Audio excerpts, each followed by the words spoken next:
Hey guys, welcome back to the channel. This is part 1 of our story. If you like this what if story and want to see part 1, let me know in the comments below. Before we start, don't forget to like, subscribe, and share this video with your friends.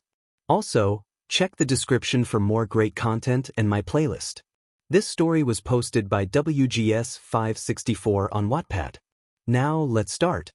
Here's the sad truth: all men are not created equal. This is a world where some people are born with more power than others, and this is a world where the weak can only accept that. But thankfully, no matter the world, one thing is a constant: the ability to change. You seem awfully excited about the publicity stunt. We should get going, 𝐒𝐮𝐬𝐵. You can't tell me that this isn't cool. I mean, come on. Deku stood in the back of a crowd watching a relatively large supervillain, 𝐒𝐮𝐬𝐵. That is one huge supervillain. I've seen bigger, and regardless of size, I really think it's not wise for this many people to be this close. It just feels like a show at this point. 𝐒𝐮𝐬𝐵, you say that, but you know we're fine. We may be, but what about the people around us? Why are these idiots so close? Shouldn't they be running away? What's wrong with this world? But I guess if it happens this often with no consequence, then what else can be expected? Still, it feels odd. 𝐒𝐮𝐬𝐵 ignored his cynical commentator. As he got closer, 𝐒𝐮𝐬𝐵, this is gonna be good. It's 𝐀𝐮𝐭𝐡𝐨𝐫. He may be new, but he's making a big name for himself, man. One look at that dopey grin and I know exactly what you are, a fanboy. He's figured you out, 𝐒𝐮𝐬𝐵. A sort of 𝐀𝐮𝐭𝐡𝐨𝐫. Assault, robbery, and the illegal use of powers during rush hour traffic. You are the incarnation of evil. Someone seems to be overselling it. Incarnation of evil. I mean, come on, this guy's hardly a thug at best. 𝐒𝐮𝐬𝐵. There, his special move. The preemptive. 𝐀𝐮𝐭𝐡𝐨𝐫, binding lacquered chain prison 𝐿ady, 𝐀𝐮∫ before 𝐀𝐮𝐽's attack could land, the villain was already hit by a double side kick. Denied as 𝐿ady stuck the landing. Various fanboys started taking pictures while saying money shot. Welp, show's over, let's get going. 𝐒𝐮𝐬𝐵, however, was taking notes and muttering to himself. How could I forget your mandatory hobby, man? What's that, fanboy? You taking notes over there? Wanna be a hero too, huh, 𝐒𝐮𝐬𝐵? Yes, more than anything. That's enough small talk, let's hurry or we'll be late. 𝐒𝐮𝐬𝐵, alright, I get it, I'm going, no need to rush me. Rimuru, I beg to differ. Later at school, teacher. So as third-year students, it's time to start thinking seriously about your futures and what you want to do with your lives. I could pass out some career aptitude tests, but why bother? I know you all want to go to the hero track. All the students cheered while using their quirks. Rimuru, geez, what a bunch of rowdy brats, teacher. Yes, you've all got some very impressive quirks, but no power usage is allowed in school. Get a hold of yourselves, Katsuki. Hey teach, don't lump me in with this bunch of losers. I'm the real deal, but these guys will be lucky to end up as sidekicks to some random busted D-lister. Naturally, this wasn't taken well by the rest of the student. You think you're better than us, Katsuki. Let's go, I'll take you all on, teacher. How you got impressive test results? Maybe you will get into you. Hi, Katsuki naturally took this opportunity to toot his own horn. Katsuki, people all across the world will know my name, and it all starts with you. Hi, teacher.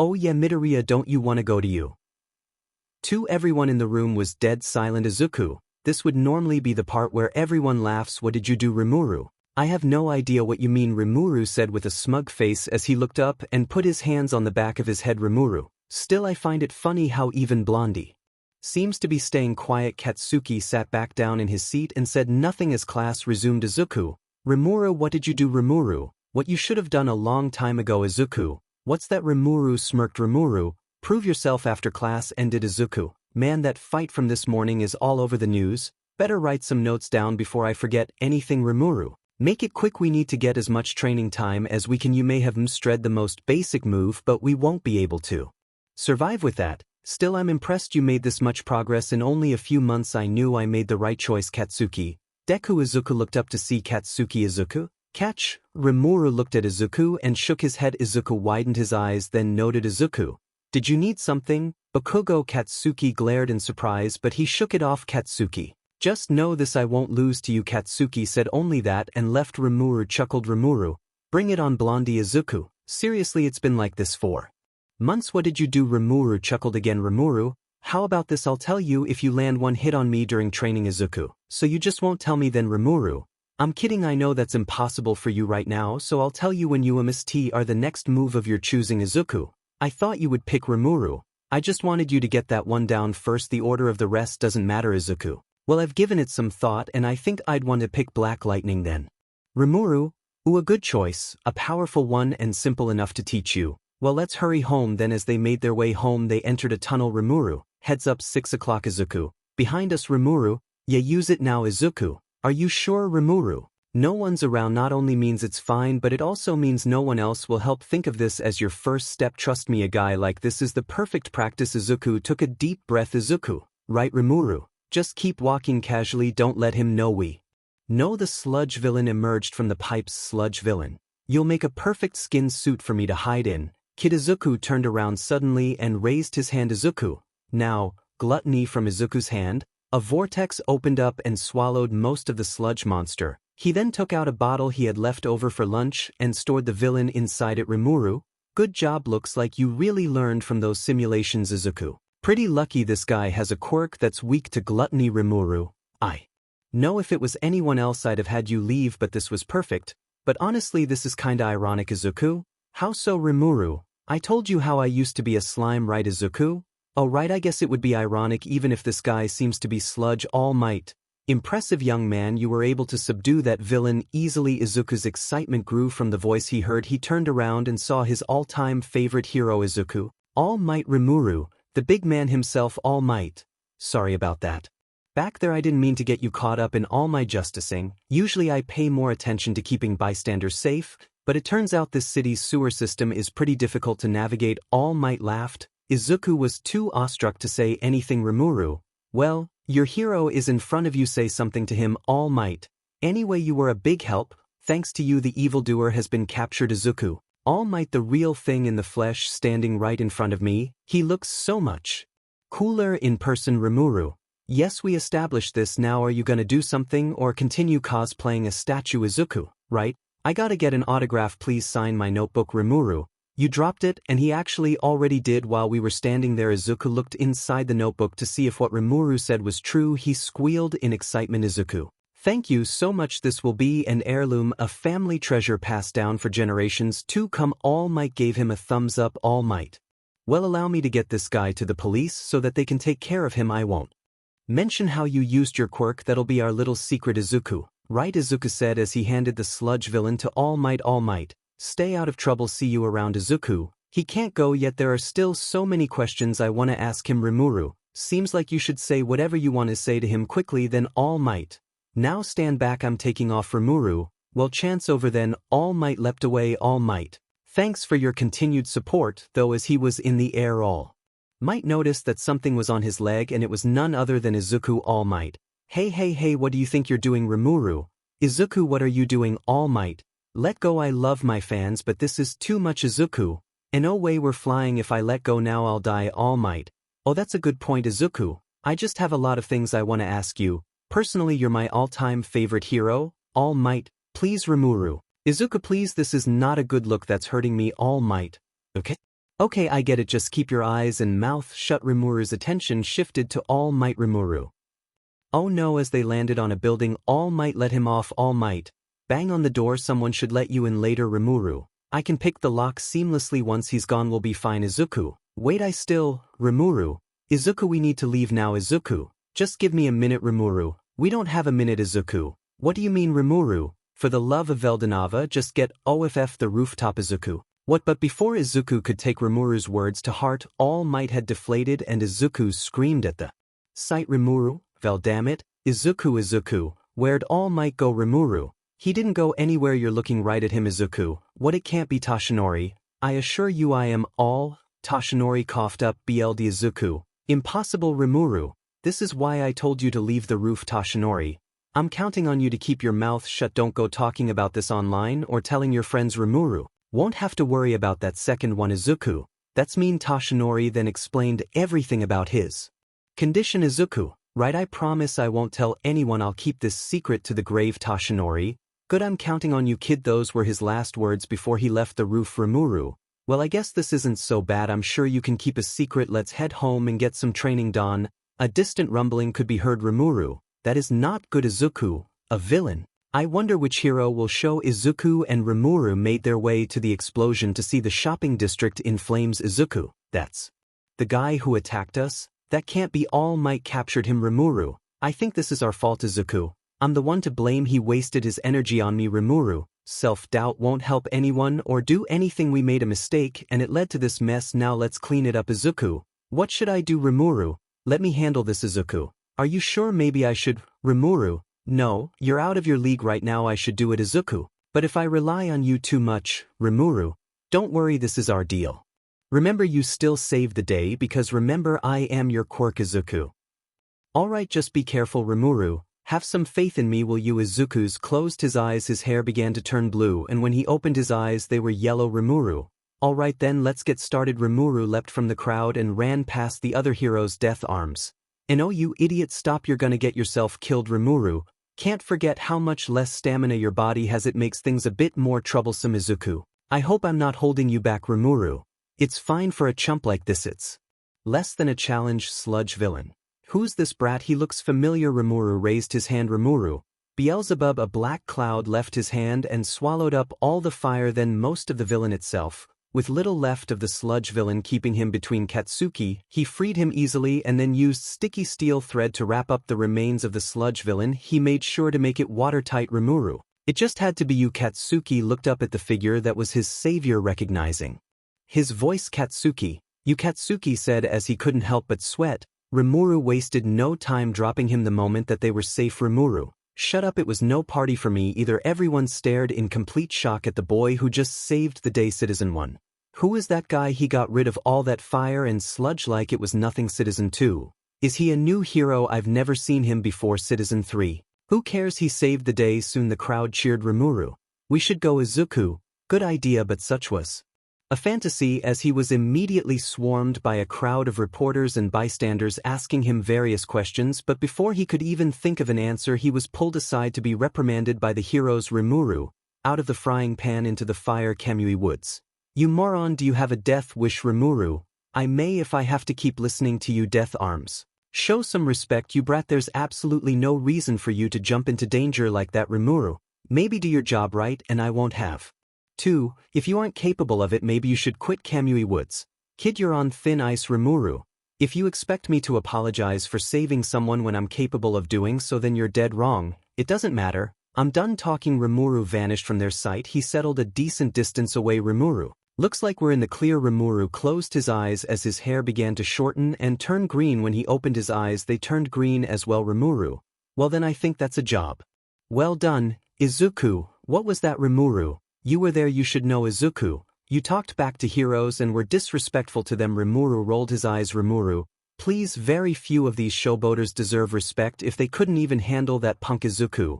What if we get in trouble? 𝗧𝗼𝗼. Please, stories like these are a dime a dozen. I'm sure no one noticed as 𝗍𝒂 was walking by. He looked at the TV screens. It was all over the news about a blue-haired middle schooler saving the day and speaking out against heroes for not doing their job right. 𝗧𝗼𝗼.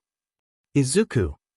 𝗧𝗼𝗼. So we got 15 minutes of fame people will forget in a heartbeat. Now let's finally head home. We're overdue for training. 𝗍𝒂. We need to set up more ground rules for what you do when you're in control. As they made their way home they were later called out by a familiar face. Katsuki. Deku. 𝗍𝒂. Bakugo. 𝗧𝗼𝗼. Good, you're learning. Katsuki. Listen, I would never ask for you to help me. Don't think you can look down on me. 𝗧𝗼𝗼. I think the word you're looking for is thank you. Blondie. Katsuki looked to his side and saw 𝗧𝗼𝗼. Katsuki. You, what the hell do you want? 𝗧𝗼𝗼. To remind you of what manners are is all. Now if that's all you have to say you might as well leave. We're busy. Katsuki. This isn't over. I meant what I said. I won't lose to either of you. 𝗧𝗼𝗼. Yeah, good luck with that. Katsuki left in an awful mood. 𝗍𝒂. Why do you only reveal yourself to him? 𝗧𝗼𝗼. Because no one will believe that maniac and it's hilarious. 𝗍𝒂. You can be so mean sometimes. 𝗧𝗼𝗼. Please, punks. Lucky, that's all I'm doing. Not soon after that 𝗍𝒂 was confronted by Toshinori. Toshinori. Young man, I came here to thank you for averting the crisis for me, and despite knowing that you'd get in trouble you risked your life anyway. There are stories about every hero, how they became great. Most have one thing in common, no matter the circumstance their bodies moved before they had a chance to think. 𝗧𝗼𝗼. He was able to recognize us. Probably because of our ability. Toshinori. Young man, I want to help you become a hero. 𝗧𝗼𝗼. Interesting. Toshinori. I deem you worthy of my power. My quirk is yours to inherit. 𝗍𝒂. Ha. 𝗧𝗼𝗼. I think we heard him right. 𝗍𝒂. Wait, what do you mean inherit? Inherit what? 𝗧𝗓𝗧𝗟 laughed at the boy's confusion. 𝗧𝗓𝗧𝗟, don't worry, I'm not gonna force this thing on you. Listen well, young man, this is your choice. Do you wanna accept my power or not? 𝗧𝗓𝗧𝗟 said this while coughing up blood, likely from overexerting himself. 𝐒𝐮𝐭𝐡𝐨𝐫, what is he talking about? 𝗲𝗡, I can figure out a lot of things, but this one may take time. If he doesn't explain, 𝗧𝗓𝗧𝗟 then explained how his ability was given to him by someone else and how he could give this same quirk to him. Once he was done, 𝗧𝗑 let one of his bad habits release. 𝗧𝗓𝗧𝗟, sounds like you're overthinking this whole inheriting thing. 𝗲𝗡, 𝗧𝗑, you're muttering again. 𝗧𝗓𝗧𝗟, stop nerding out. 𝗲𝗡, what he said. 𝗧𝗓𝗧𝗟, you'll have to adjust your reality and accept this new truth. I can transfer my quirk to someone else, and that's just one facet of my secret abilities. The true name of my power is one for all. 𝗲𝗡, catchy. 𝗧𝗓𝗧𝗟, one person improves the power then hands it off to another person. It continues to grow as it's passed along. It is this cultivated power that allows me to save those in need of a hero. The truth behind my strength is 𝗧𝗑. But why would you choose to give me a gift like that? 𝗲𝗡 chuckled. 𝗲𝗡, probably same reason I did. 𝗧𝗓𝗧𝗟, I was on a long hunt for a worthy successor, and then I watched you jump into action as the rest of us stood idly by. Despite knowing the consequences that may befall you, you saved the day. You acted like a hero. 𝗧𝗑, I want to take his offer more than anything, but 𝗲𝗡, I won't stop you. But if you're thinking what I know you're thinking, I also won't stop you. 𝗧𝗑, you're really okay with me telling him? 𝗲𝗡, yes, sure, if you want to. 𝗧𝗑, you're never usually like this. Why are you so willing to share our secret with him? 𝗲𝗡, I guess I have some respect for him for being a true hero, and I think it's fair since he shared his secret with us. Besides, it's fair if he knows what he's getting into. 𝗧𝗑, alright, more than anything I want to say yes, but I believe I should tell you the truth. Biologically I'm quirkless. The powers I use aren't my own. They were also given to me. 𝗧𝗓𝗧𝗟 looked slightly surprised and a bit suspect. 𝗧𝗓𝗧𝗟, truly by who? 𝗲𝗡, that would be me. 𝗧𝗓𝗧𝗟 looked to his right and saw 𝗲𝗡 on 𝗧𝗑's right and was surprised. 𝗧𝗓𝗧𝗟, where did you come from? 𝗲𝗡, I was here the whole time. My name is 𝗲𝗡 Tempest, and as for my history with 𝗧𝗑, it's a bit of a story, so get comfortable. Months ago, 𝗧𝗑 was walking home after yet another day of torment for being a quirkless nobody, yet still wanting to become a hero, when he fell into a mini sinkhole that suddenly emerged from out of the ground. Though it was a rough landing, he was relatively unharmed. When 𝗧𝗑, where did that hole come from? Was a villain's quirk used on me? 𝗲𝗡, sorry, that would be my fault. Occasionally my power leaks out of here and causes stuff like that before dispersing, but this is the first time it resulted in someone coming here. 𝗧𝗑 looked around frantically. 𝗧𝗑, who said that? 𝗲𝗡, behind you, kid. 𝗧𝗑 saw a figure sitting with a leg up. He had light blue hair that reached down and covered a bit of the floor around him. He looked at 𝗧𝗑 through the strands of his hair. Needless to say, 𝗧𝗑 was frightened. 𝗧𝗑, it's the ring. 𝗲𝗡, I am not Sadako. 𝗲𝗡 took a deep breath. 𝗲𝗡, my name is 𝗲𝗡 Tempest, and you have happened upon my seal. 𝗧𝗑, your seal? 𝗲𝗡, yeah. 𝗲𝗡 raised his hand and struck in front of him with great strength that rumbled the sphere he was trapped in, but the world outside was unaffected. 𝗲𝗡, I'm trapped inside this bubble, and I have been for longer than I can be bothered to count anymore. I lost count after 297,589,674,940 years. Though it seems like time works differently for this prison, because in my eyes you're talking quite slowly. I've had to accelerate my thoughts just to make it decipherable. 𝗧𝗑, you've been here that long. How and why? 𝗲𝗡, magic from my world imprisoned me. As for why, I guess you can say too many people were afraid of me despite how much I tried to show them I was good, so they made an even tighter, more modified version of a prison that I was familiar with. Kinda of ironic given my circumstances. 𝗧𝗑, why were they so afraid? 𝗲𝗡, why is a mouse afraid of a lion? Simply put, I was strong. 𝗧𝗑, if you were that strong, how were you defeated? 𝗲𝗡, I'd rather not get into that right now, but enough about me. Why not tell me about you? I've honestly grown bored here. I've done just about anything possible to pass the time. It's been so long I've mastered all my abilities to the peak of understanding them. So yeah, if you're gonna stick around, why not tell me about yourself? 𝗧𝗑, well, my name is 𝗧𝗑 Midoriya. 𝗧𝗑 explained everything about his life and his society. 𝗧𝗑, so my dream has always been to become a hero. I know it seems pretty silly. 𝗲𝗡, if I could say there's something I've learned from life, it's that anything's possible. If you want to become a hero, then why not do it? You'll have to work harder is all. 𝗧𝗑 looked surprised, then looked up at 𝗲𝗡 with tears in his eyes. 𝗲𝗡, in fact, If you really want to become a hero, I can help you, 𝐒𝐮𝐬𝐵. Really, 𝗲𝗡𝗡. My time here is torture now that I've 𝗧𝗧𝗟𝗘 everything about myself. There's nothing for me to do. Even my imaginary space has gotten boring, so if you want, I will grant you the ability to use my powers to become a hero, with the condition that you be my vessel so I can finally experience life outside of here again, 𝗍𝗍𝗍. But if I understand this right, you'd be trapped inside of me. How would that be different, 𝗲𝗡𝗡? I'd be able to experience life through you. That's honestly an upgrade, like switching from under a bridge to a penthouse, though I have to admit you'd likely never be alone again, 𝗍𝗍𝗍. If it means I have the chance to finally become a hero, then it's a price I'm willing to pay. But are you sure you want me, 𝗲𝗡𝗡? I wouldn't give this offer to just anyone. I can sense a lot of good in you. I want to see how far that good will go if you were given the chance. In my opinion, in terms of heart, you're as worthy of a hero as anyone I've seen, and I have my fair experience with heroes, 𝗍𝗍𝗍. Alright, I'll do it. I'll become your vessel, 𝗲𝗡𝗡. Alright, then place your hand on the spot mine is placed, and I'll do the same, 𝗍𝗍𝗍. Okay, 𝗍𝗍𝗍 reluctantly placed his hand where 𝗲𝗡𝗍's was. After a moment, 𝗲𝗡𝗍's body seemed to warp into 𝗍𝗍𝗍's hand. 𝗍𝗍𝗍 felt chills throughout his entire body. His hair turned blue and long while his eyes turned yellow. 𝗲𝗡𝗍. Haha, it worked. I'm free. 𝗲𝗡𝗍 jumped out of the hole. 𝗍𝗍𝗍 emerged from 𝗲𝗡𝗍. Sunlight, fresh air, it's all so amazing. 𝗍𝗍𝗍. What's going on? Why can't I move my body? 𝗲𝗡𝗍.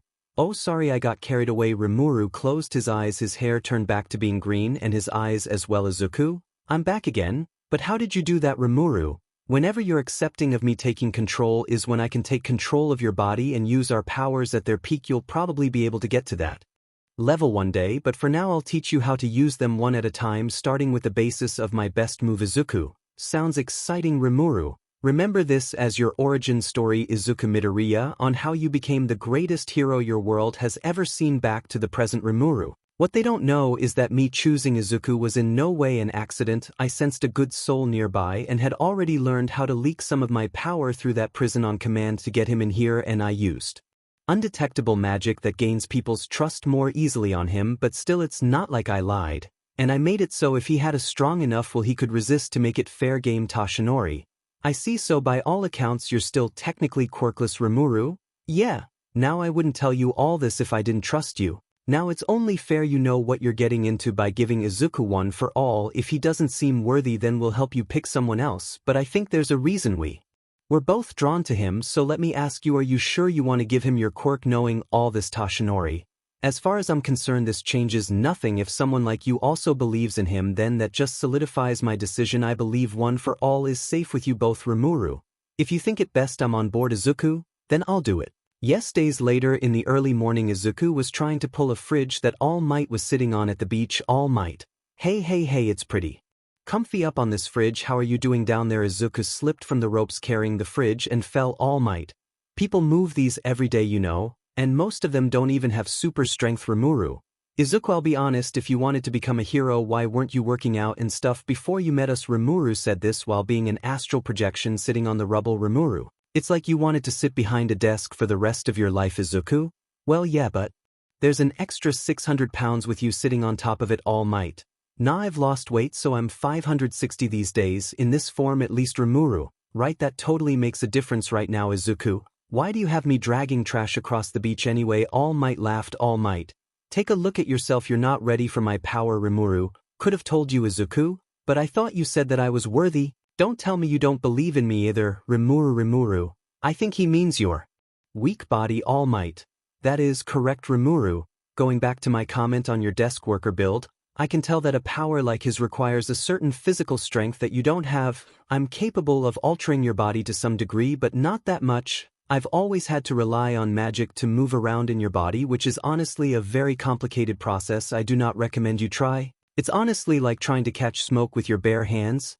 Impossible to grasp and constantly slipping away. I only got to this level of efficiency thanks to millennium of extensive training. I do not recommend it for you since we do not have that kind of time. All Might, so that's how you were able to stop the sludge villain 𝗲𝗡𝗡, and I had to figure it out all on my own. It used to be so easy thanks to 𝗲𝗡𝗡 paused with a blank stare, then looked down. 𝗍𝗍𝗍, thanks to what? 𝗲𝗡𝗡, don't worry about it. It didn't take being connected for 𝗍𝗍𝗍 to tell that something was troubling. 𝗲𝗡𝗍, back on topic, I'm glad we're training your body to a physical peak. All Might, It's necessary as Rimuru said my quirk one for all is a whole lot to handle. The combined physical abilities of everyone who's ever used it creates a hurricane of pure force. An unprepared body can't handle it. Your arms and legs would shoot off if you tried to Rimuru. That would be inconvenient 𝐒𝐮𝐬𝐵.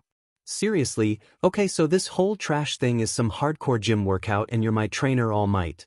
You got it, but there's another reason too. All Might then also explained how restoring the coastline of the beach is his first step on his path toward being a hero. Rimuru, I like this idea, helps him grow stronger and understand the value of hard work and what it truly means to be a hero. I approve. All Might. I hope this doesn't also cut into your personal training time. Rimuru, we always did that after school and not before, so this is fine, and if necessary we can do it when he sleeps. It's mental training after all. Speaking of which, no using any of my powers to cheat. 𝐒𝐮𝐬𝐴, like I would do that. Rimuru, it'll be a lot of hard work to master both of our abilities before the UA entrance exam, but surely you're up for it. 𝐒𝐮𝐬𝐴, of course, what choice do I have, right?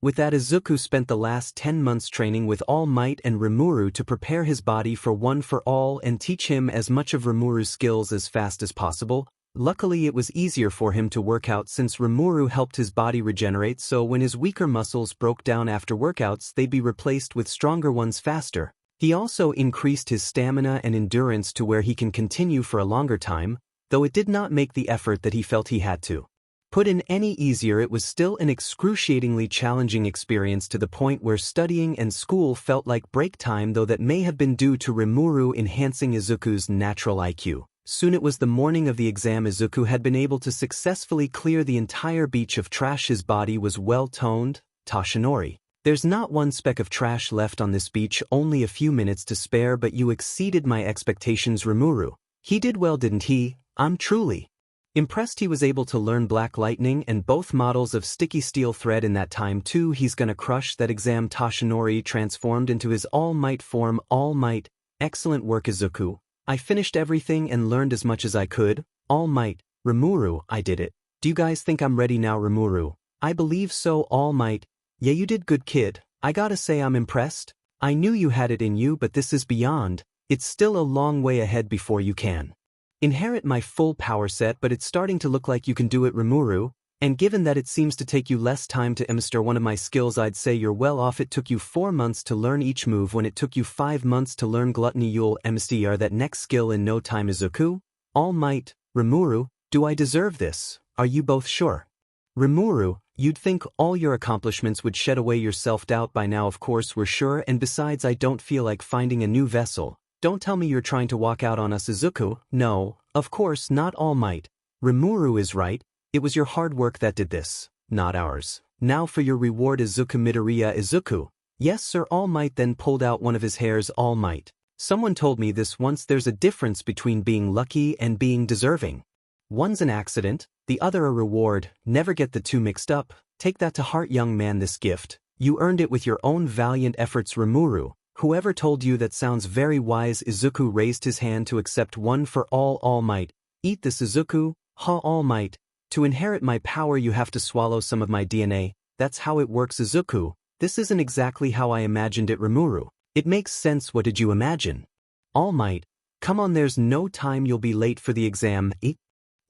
Rimuru, sure, I probably could have made it easier on him using gluttony, but this is way funnier. Rimuru chuckled to himself as he watched 𝐒𝐮𝐬𝐴 eat All Might's hair. The same day 𝐒𝐮𝐬𝐴 entered the campus grounds to take his exam. Rimuru, not a bad place. I think I could get used to going to school here every day. 𝐒𝐮𝐬𝐴, aren't you being a bit hasty? I still need to pass the exams. Rimuru, just take it as a compliment that I believe in you. Be confident, buddy. 𝐒𝐮𝐬𝐴, but I was in such a rush to get to the exam on time that I didn't get a chance to try out my new power. Rimuru, oh that, well, I think I have a good amount of it figured out after observing it to the fullest on the way here, and I think I got a decent grasp on how to use it properly. 𝐒𝐮𝐬𝐴, I may have swallowed the hair, but I don't feel like anything great has happened to me yet. Rimuru, well, it's different in here. Not only do you actually have All Might's quirk, but there's also these. 𝐒𝐮𝐬𝐴, these what? Rimuru, on second thought that may be too much for you right now, so don't worry about it. I'm sure you'll find out later anyway. 𝐒𝐮𝐬𝐴, if you say so. Rimuru, they seem to be shy and don't want to talk to me, but they don't get in my way either, so I shouldn't get in theirs. Katsuki, stupid Deku and Blue Raspberry Ghost. 𝐒𝐮𝐬𝐴, Kaba Kugo. Rimuru, I know you're not talking to me, you brat Katsuki. What are you gonna do about it? See right through me, Rimuru. Izuku, give me control right now, Izuku. Rimuru, no Rimuru, just. Give me 10 seconds, Izuku. No Rimuru, 5 seconds. Izuku, and oh Rimuru, you're a lucky BSE blondie Katsuki. Just stay out of my way or I'll set you both on fire, Rimuru. I'd like to see you try and make sure you stay out of our way, you blondie brat kid one. Hey, isn't that the guy who that blue-haired kid saved, kid 2? Oh yeah, it was all over the news for weeks. That guy solved a crisis so many heroes couldn't do anything about by himself. I wonder if he's taking the UA exam as well, kid one. Yeah, he's the real deal. He was so cool with that black smoke. It'd be awesome to have him as a classmate, Rimuru hummed loudly, and smugly Katsuki grew a vein as he just kept walking. Rimuru, guess I'm pretty popular. Well, I can't say I blame them, I am pretty strong, Rimuru said as he lifted his hair back from his forehead in a proud manner. Izuku, and pretty aware of it, Rimuru, hurry up and get in the building so you can achieve your dreams, Izuku, right? I have to remember all the work I've put in, thanks to you and All Might, I'm actually going to be a hero. Izuku tripped over his own feet. Izuku, or I'll just die, Rimuru. You haven't even started and now you're about to eat. So we're off to a great start, Rimuru said sarcastically when suddenly Izuku stopped falling. He heard a feminine chuckle. Ochako, are you okay? Izuku panicked at being able to float and suddenly he tried and failed to catch the ground with his legs before the girl brought him to his feet. Ochako, I stopped you with my quirk. I'm sorry I didn't ask first, Rimuru. An anti-gravity quirk? Interesting, Ochako, but I figured you wouldn't mind me catching you, Rimuru. Izuku, say thanks to the girl. Izuku just stared blankly. Ochako, isn't this all like, way nerve-wracking? Izuku, Ochako, well, guess I'll see you inside. Bye, Rimuru. That was hard to watch. I hope he doesn't take it too badly. Izuku, Rimuru, did you see that I just talked to a girl, Rimuru? Oh right, how can I forget? He was completely maidenless all his life, so this would be a high point. Well, at least his morale is up. Yeah, and she seemed nice. I hope we can see her again. Izuku finally made his way inside where he heard the introduction from Present Mike and the explanation of the rules, along with Tenya's question. Rimuru, what is that dude's problem? Why is he calling us out? You should say something. Izuku, let's not. It seems that talking to you out loud makes people think I'm muttering again. Rimuru, that and you genuinely do mutter a lot. But regardless, seems like we got the physical portion of this in the bag. You're gonna crush this exam soon. Izuku was brought to Battle Center B, where he changed into his jumpsuit. Izuku, well, this is it. Time to put all that training to the test. Time to give it my all. I will become a hero, just like I always dreamed. I won't let myself down. Izuku said all this while shaking Rimuru. Deep breaths, kid, you'll be fine, and remember I won't be taking control throughout this exam. You pass or fail on your own. Izuku, right, I remember. Rimuru, just remember what Toshinori and I taught you and you'll be fine. The moves you learned are perfect for this exam, and remember the tips I gave you about how to use one for all properly. Izuku, right, Rimuru? Oh, and go through that door the moment it opens and no sooner. Izuku, okay, Rimuru, and you remembered to stretch. Gotta stay limber. Izuku, I know, Rimuru, sorry, didn't mean to go parent mode on you. Izuku looked at his fellow participants. Izuku, how come none of these guys look nervous at all? Rimuru, when you have a skill that you've been developing your whole life and not just a bit over a year, some levels of confidence do happen to come with it. Izuku, hey, it's her, the nice girl I met at the school gates, the one who kept me from falling. Rimuru, I remember. Izuku, I should probably thank her for helping me back there. Izuku felt a hand on his shoulder and saw that it was Tenya. Izuku, he's here too. Tenya, she looks like she's trying to focus on the trials ahead. What are you going to do? Distract her and ruin her chances to succeed? Izuku, no, of course not. Rimuru, who put a stick up this guy's butt? Rimuru said as he rolled his eyes. Kid 3, hey, over there, that's the guy who almost bit it out front earlier. Kid 4, he practically wet himself in the lecture hall. Kid 5, dude, what a loser. But one less rival to worry about. All the examinees unanimously thought Izuku's out. Izuku, why do I feel like everyone's already written me off? Rimuru, destroy them all. Izuku, metaphorically, right? Rimuru, I don't believe I stuttered. The doors opened. Izuku noticed and suddenly got moving. He hastily made it into the city first to get to work. Tenya, where are you going? They didn't say go. Present Mike, there are no countdowns in real battles. Run, run, run. Listeners, Izuku had a head start. He immediately got to work destroying any robot that came his way with black lightning, knowing it was the most effective for the situation at the moment. Izuku, I've only been finding a few. This doesn't seem the most effective way. Rimuru, I won't count me telling you where they are if you want 𝐒𝐮𝐬𝐵. No thanks, I have an idea. 𝐒𝐮𝐭𝐡𝐨𝐫 used sticky steel thread like a grappling hook to get to the tallest building. From there he shot every single robot he saw with black lightning. He even ended up stealing a good amount of points from other candidates in the process, but he was too focused to notice 𝗏𝗏𝗏. Very resourceful. I'd say you've racked up more points than anyone else. Black lightning was a good choice of an ability. You can probably take it easy now. Suddenly the ground rumbled and a giant robot emerged and began to attack the other examinees present. Mike. Less than 2 minutes remaining. 𝗏𝗏𝗏. Best to stand clear of that thing. Then the level of skill in my powers that you have isn't enough to make it a swift victory, so it's best to just rack up more points just because we can 𝐒𝐮𝐭𝐡𝐨𝐫. Yeah, you're probably right. That's when 𝐒𝐮𝐭𝐡𝐨𝐫 noticed that 𝐿𝐻𝐴CO was stuck under the rubble and couldn't move as the robot was going directly in her path. 𝐒𝐮𝐭𝐡𝐨𝐫 recalled how kind she was to him and didn't hesitate to spring into action as he ran from building to building and used one for all in his feet to jump up to the robot. 𝗏𝗏𝗏 chuckled. 𝗏𝗏𝗏. I see, so that's how it is. 𝐒𝐮𝐭𝐡𝐨𝐫 recalled All Might's words as he punched the robot's head with all the strength that he had, leaving the top part of the robot completely obliterated. Everyone was beyond astonished at the display of strength. 𝗏𝗏𝗏. Not bad. The legs of the robot were all that remained as they fell to the ground, and 𝐒𝐮𝐭𝐡𝐨𝐫 soon followed them. 𝗏𝗏𝗏. Oh yeah, gravity. This is not good. 𝐒𝐮𝐭𝐡𝐨𝐫 screamed as he fell. 𝗏𝗏𝗏 was sitting with his legs crossed in a thinking position as he watched as if he was contemplating something. 𝗏𝗏𝗏. I know I said I wouldn't intervene, but this seems like a fall that will kill you. What to do? 𝐒𝐮𝐭𝐡𝐨𝐫. Something other than observe would be nice. 𝗏𝗏𝗏. I know, but still I don't want to feel like I'm cheating you. 𝐒𝐮𝐭𝐡𝐨𝐫. Fine, I'll think of something myself. 𝗏𝗏𝗏. Better hurry. Clock's ticking. 𝐒𝐮𝐭𝐡𝐨𝐫. Just let me think. 𝗏𝗏𝗏. Friendly reminder, this isn't just your life anymore, it's ours. 𝐒𝐮𝐭𝐡𝐨𝐫. 𝗏𝗏𝗏. Just something to consider. 𝐒𝐮𝐭𝐡𝐨𝐫.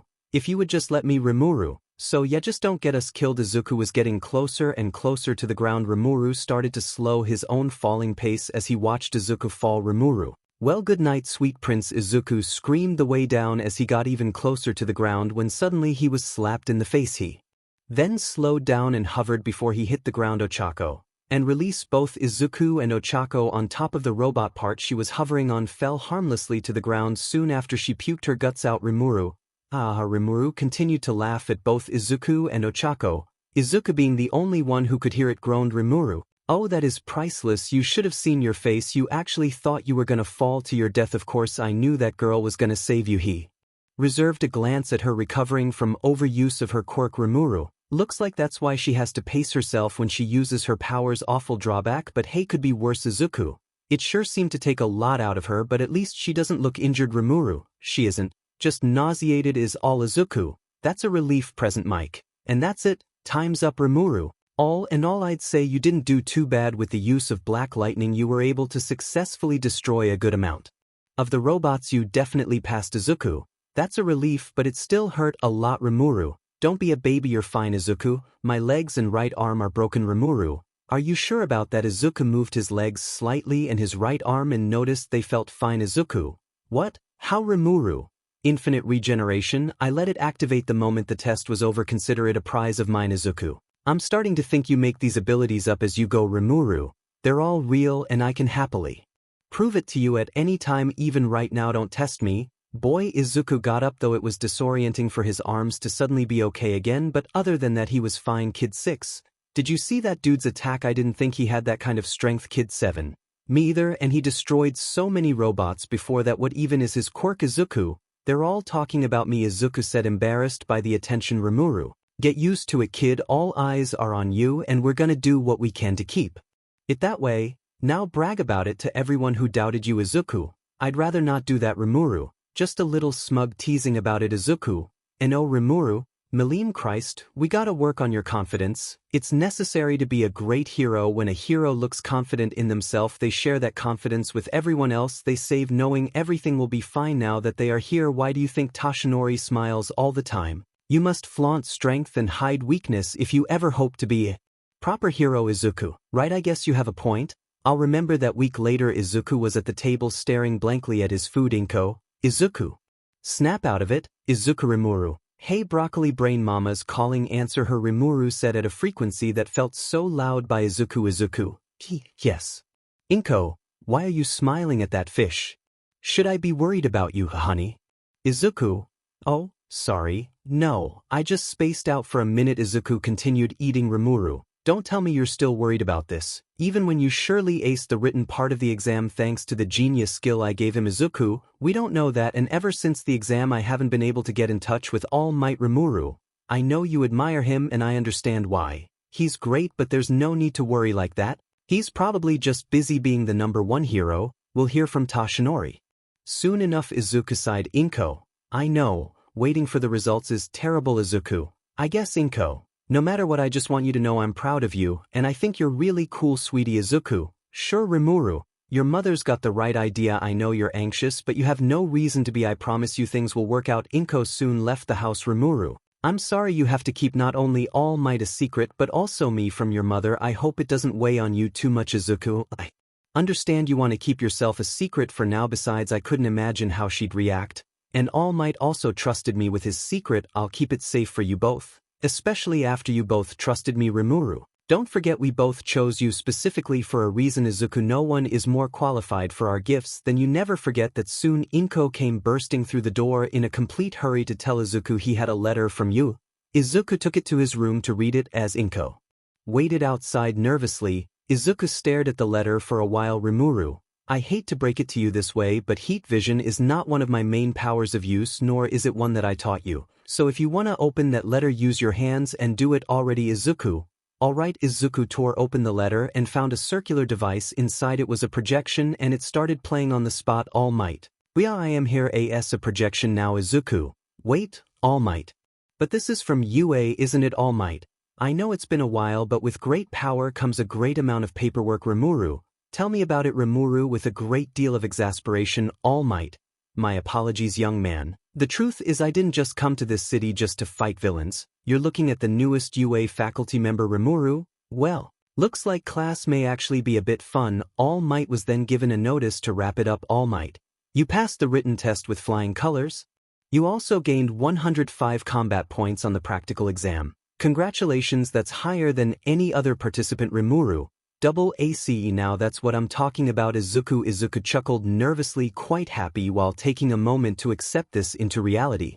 All Might then explained the secret rescue points, and Izuku gained 60 rescue points, thus making Izuku's overall score 165 points in total, one of the highest entrance exam scores ever and easily the highest among his fellow applicants. All Might, you have made it. You are now a part of the Hero Academia. Rimuru, ha, I told you, Izuku, didn't I? You're gonna become one of the greatest heroes of all time, and here you were doubting yourself. Izuku could hardly believe it for himself. This was the first time in his life he was the best at something. He felt so happy that words couldn't describe. He shed a tear of joy. Izuku, thank you both. It took a lot, but his goals were achieved in the best way possible. Now Izuku Midoriya will be able to attend the high school of his dreams. The teachers were going through the results of the exam, and they were impressed with Izuku. He not only had the highest Villian points but also the highest rescue points. They all had their eyes on him and were impressed with his promise. Though a certain teacher was more concerned with a blunder of his and why it happened. If he had such powerful ranged attacks, why did he jump to attack the robot?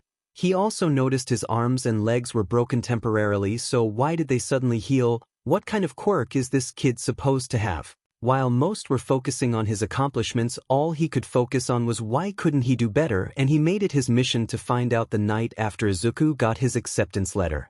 Toshinori finally had time to get in touch with Izuku and Rimuru. Izuku, Rimuru stopped Izuku from speaking for a moment. Rimuru, are you stupid? Toshinori, too loud, kid. They looked around and luckily it seemed no one noticed. Rimuru, Vels, damn it Izuku, you'd think a fan of superheroes would understand the concept of a secret identity. If I didn't have a contract of secrecy with you, I don't even want to know how many people would know about us. Izuku, I'm sorry, I'm so sorry. Izuku repeatedly apologized as Toshinori and Rimuru looked at each other and sighed. Toshinori, congrats on getting in. Izuku, I couldn't have done it without the help from both of you. Toshinori, oh, speaking of which, I didn't tell anyone that we've been training or anything. Rimuru, well, that's a good thing, means there was no bias and I'm glad he got in on his own merits. Toshinori, you're right, I wasn't one of the judges and I didn't pull any strings for him. He earned that spot all on his own. Rimuru, that's especially true since I'm sure if you were at least watching you could tell I wasn't helping him either. Izuku, yeah, not in the slightest. Rimuru, I knew she would catch you. Get over it already. Rimuru said with his eyes rolled. Izuku, Oh yeah, I was really surprised to hear that you're gonna be a teacher at UA this year. I was wondering what brought you here all of a sudden. After all, your agency is in Minato, Tokyo, and everyone knows, Rimuru and Toshinori. Gettin' creepy Rimuru. While the confidentiality about it makes sense, I assume you were originally planning to give one for all to a promising UA student Toshinori. That's right. Toshinori then went on to explain how control of one for all may take time to emissary Rimuru. Well, at least the output is still promising from now. You saw what he did to the 0-pointer, but until he gets a proper hang of it, best to rely on my moves for now. Even if I can regenerate his limbs, I don't recommend relying on a strategy like that unless absolutely necessary. Regenerating a body like yours too quickly at a time with my powers could be extremely harmful to you, Rimuru said in quite a menacing manner to get his point across. Izuku was a bit scared of the thought. Izuku, right? I understand. Later in April, Rimuru put Izuku through more training and he was able to get the hang of a few more skills and perfect how to use them properly. Along with that, Rimuru advised Izuku on how to manage one for all properly without hurting himself too much by letting the energy flow evenly throughout his body in small percentages. In short, he's learned full cowling. Izuku made his way to school in the morning. Izuku was making his way to class 1A in hopes of finding it. Izuku, come on, where is it? Rimuru, I think it's that one. Izuku looked at the door. It was massive. Izuku, man, this thing is huge. Are there giants in here? Rimuru, given that enlargement quirks are a thing, it's not impossible. Still, if they can go back to normal size, this seems unnecessary. Izuku, the most promising students in the country are waiting behind this door. Rimuru, given the fact that you're here now, I doubt they can be that promising, but I'm curious to see who we're working with. I hope they're tolerable at least and not jerks. Izuku's mind had a quick thought to Katsuki and Tenya, but then brushed it off as he entered the classroom, hoping that they were in different classes and that everyone would be nice, only to be greeted with the very same people arguing. Right now, Rimuru, this should be fun. Izuku had no idea if Rimuru was being sarcastic or genuine, and he didn't want to find out. It didn't take long for everyone to notice that Izuku had entered the class. Soon he was greeted by Tenya. Rimuru, oh great, what does he want? Izuku, let's just be nice. I'm Izuku. Midoriya, it's super nice to meet you. Tenya, Midoriya, you realized that there was something more to the practical exam, didn't you? You must be very perceptive and I completely misjudged you. I admit, as a student you're far superior to me. Rimuru, huh?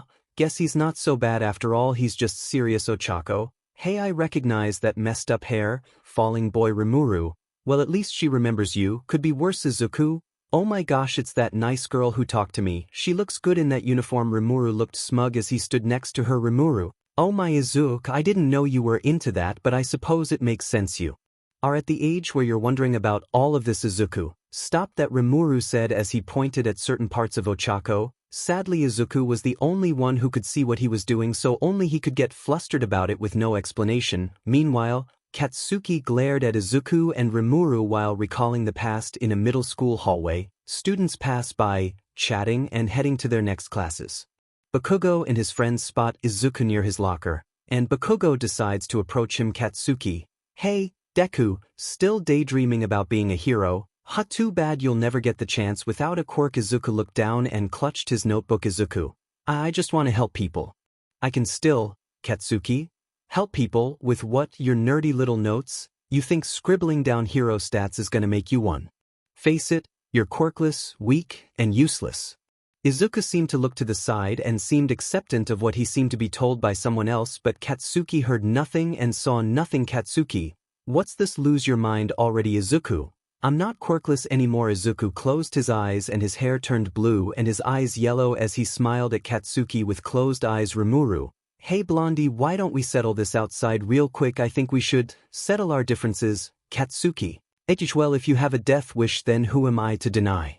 You, hang back, this won't take long. Minutes later, Katsuki received the worst beating of his life by he believed to be a weak nerd, had his hand on his face and pressed him against the wall behind the school. Rimuru, well, look at that now, who's weak? If this is all the strength you have, then I wonder why you're even bothering to become a hero. You should just quit now, Blondie. If all you can do is fight those who can't fight back. Katsuki had a revelation that he started calling him Blondie when his hair changed, meaning only one thing to him. Katsuki, who are you and what have you done with the demon nerd? Rimuru looked at him, eyes a bit wide, then chuckled. Rimuru, smarter than you look. Guess you're not just explosions for brains, after all. Blondie. Rimuru threw him to the ground. Rimuru, I'm his new quirk, and I'm going to make Sure, 𝐒𝐮𝐭𝐡𝐨𝐫 becomes the #1 hero and not you, and that's all someone like you deserves to know. Rimuru grabbed Katsuki's arm and broke it from his shoulder while he was on the ground. He groaned in pain. Rimuru, be fortunate it's a clean break, so with proper treatment it'll be fine. Oh, and tell who you want, no one will believe a maniac like you. Those were his last words as Rimuru left. All Katsuki could do was stare at the back of this thing in light blue hair. As he left, that hair was engraved in his memory. Soon after, Rimuru sent a similar message to everyone in his school that 𝐒𝐮𝐭𝐡𝐨𝐫 was no top be messed with, though no one else was able to figure out this was a different person entirely, and 𝐒𝐮𝐭𝐡𝐨𝐫 had no idea about this because he hid it from his memory, not wanting him to make a fuss.